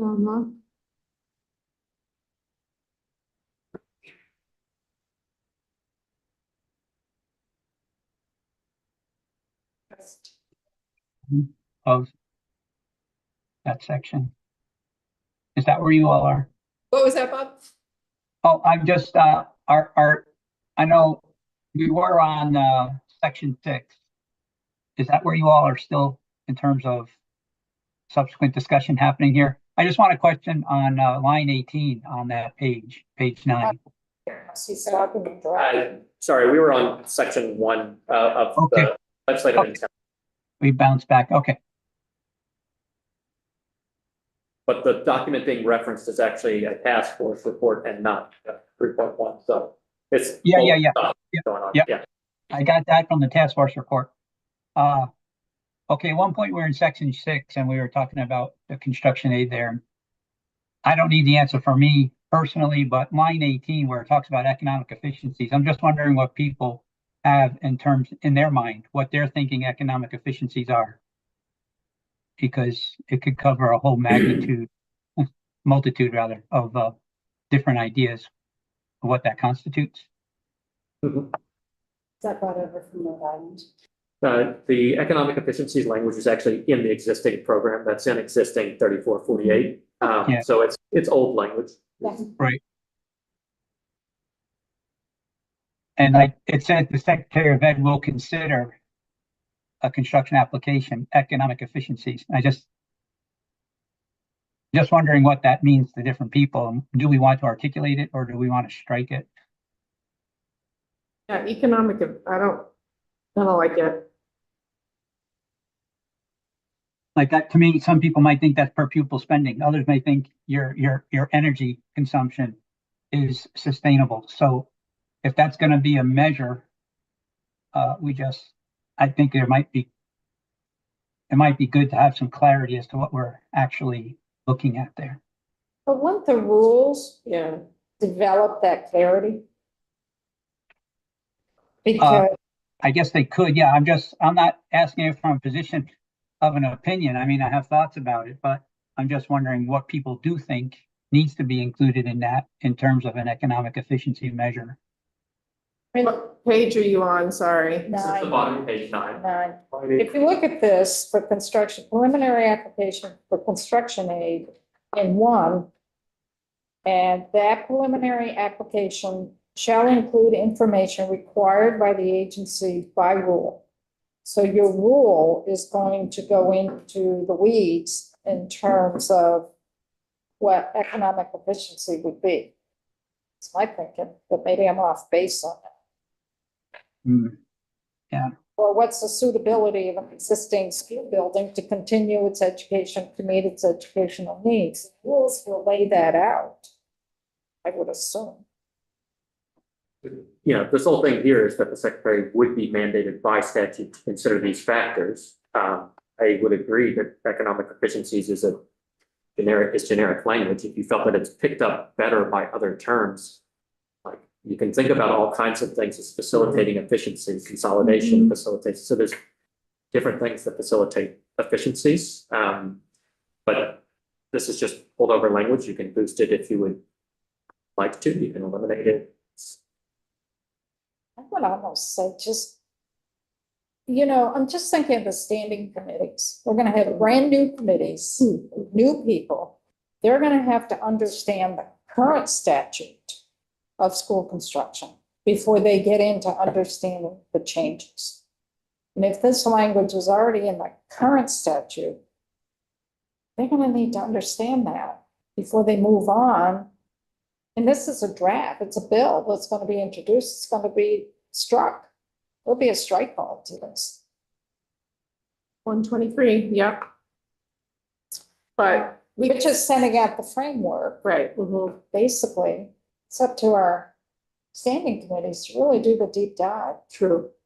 Is economic the right word here? That's the word that's really the hang up, because efficiencies should be in there. We can talk about efficiency. Fiscal efficiencies, or is there a different word? Economic seems really Or do we even want that prompting word, or is it just efficiency? efficiencies. I mean, it really could just be efficiencies. Because that does Sure. cover any Doesn't. savings. Right, it covers everything. Just to call out Class sizes. efficiencies is even more generic It is, than it totally economic is. It efficiencies. totally Yeah. is. But staffing efficiencies, and I mean, it could be. But I mean, I sort of, there's something to be said for that flexibility in that we are looking for efficiencies across the system. Full range of efficiencies. And then, and to Alice's point, that could be built out. I'm just wondering if some of this we're not overthinking because it's really gonna be our standing committees Okay. with all the testimony that's gonna be taken. Yeah. And they're Without- gonna be starting from scratch. Without knowing more, when I read this, just knowing the limited amount that I know, it aligns to me with the discussion that's happened around not building township halls. Like, that's the way. Right. So interesting. I wasn't even there. Okay. Okay. All right, folks, we need to some polish on this. Yep. Are we, so that, I'm sorry, go ahead. Having lunch? It's very soon. Do we want to change, so, Back to section one. yeah, so do we want to, when we get back from lunch, because I think we're about to go to lunch, do we want to just go through the whole bill from beginning to end? Yes. Yes, okay. Can I ask a question? I think Aaron's point, we really have not established, are we gonna have a foundation? Because I think that actually does need to, Won't we hit that as The we go base, through you mean the this? base share part? yeah, like, are we gonna have a base share? We're not punting that. to Have, I mean, committees, are we? have we actually agreed upon the structure that AOE has proposed of a base share prioritization points and bonus incentive? Like, I think so. okay, Yeah. it's not here. I'm assuming those pieces will be built out in rule, but I think that. Yeah. It's been implicit in all the conversations. Yeah. I think, if this group can evince their interest through the policy statement, like what pieces they want to do, decide on Yeah. what a base share would be. We've already made some progress on other pieces of the bill today, like, those are quite big things if you were able to tackle those in the remainder of the time, but it does seem like it's implicit in the remainder of it, that the bonus share, would be. And it's on debt service. But we could make it explicit. I mean, it wouldn't take much to add the language in. Right, and when I draft language for this base share piece, which is at that award of construction aid. Yeah. It can be drafted in a way to say, you know, this isn't going to the project, it's going to. Right. It's be a natural place to be more specific. Yeah. Okay. Yeah, will the base share, is it really a base share, or is there an increase in base share depending on like the need of the community? Like that, I mean, I think there's actually a lot of meat in there that I think does need to be. But could that be in the bonus shares? Could that be a discussion for the bonus shares and not the base share? Right. That's where I think that would, to me, that's where that would come into play, the bonus share. Those kind of factors. Well, for the town. But the base share is the base share. You can do both. I mean, it's maybe conceptually a bit messy, but you can absolutely do both. You could have a tiered in statute 30 for this, 35 for this, and then you could still have bonuses that go beyond that if the group felt especially strong about particular pieces. Another approach would be, if you feel particularly strong about pieces, have a flat share and then direct rulemaking to account for those things that you care about. And so there's different ways to do it. I think part of what we're getting hung up on is how much can be accomplished pre-session and in session, wanting to know that things carry along with the structure. There's a lot of like background that will have to flow with this. And whoever, even besides me and Beth, sitting in a chair explaining it, whoever sponsoring is coming in to offer is going to have to give background on these pieces too. I would lean more towards the flat share and then more direction on what we want the bonuses to include and. But even for the flat share to be considered, it'll have to go through the priority scale. Have to go through that. Oh, Yes, it has to go through the priority Yeah. scale, but I do think, John, you were talking about putting what the base share would be. In the award of construction. aid. Yeah, and the award of construction aid, so it will say like a base share of 20%, and then there's gonna be the prioritization points and then the bonus incentives, so. Remember, it's just a framework. It is a draft. I mean, we're gonna submit a bill. But could we also have language in there not to exceed a certain percentage as well with all the bonus shares and everything? like that? Right, but I would think that we might want to consider something like that as well. Sure. That might be appealing to our colleagues, to have that kind of A cap. roof. Floor and ceiling. No, I like that. Just what are those numbers gonna be? That's the easy part, right?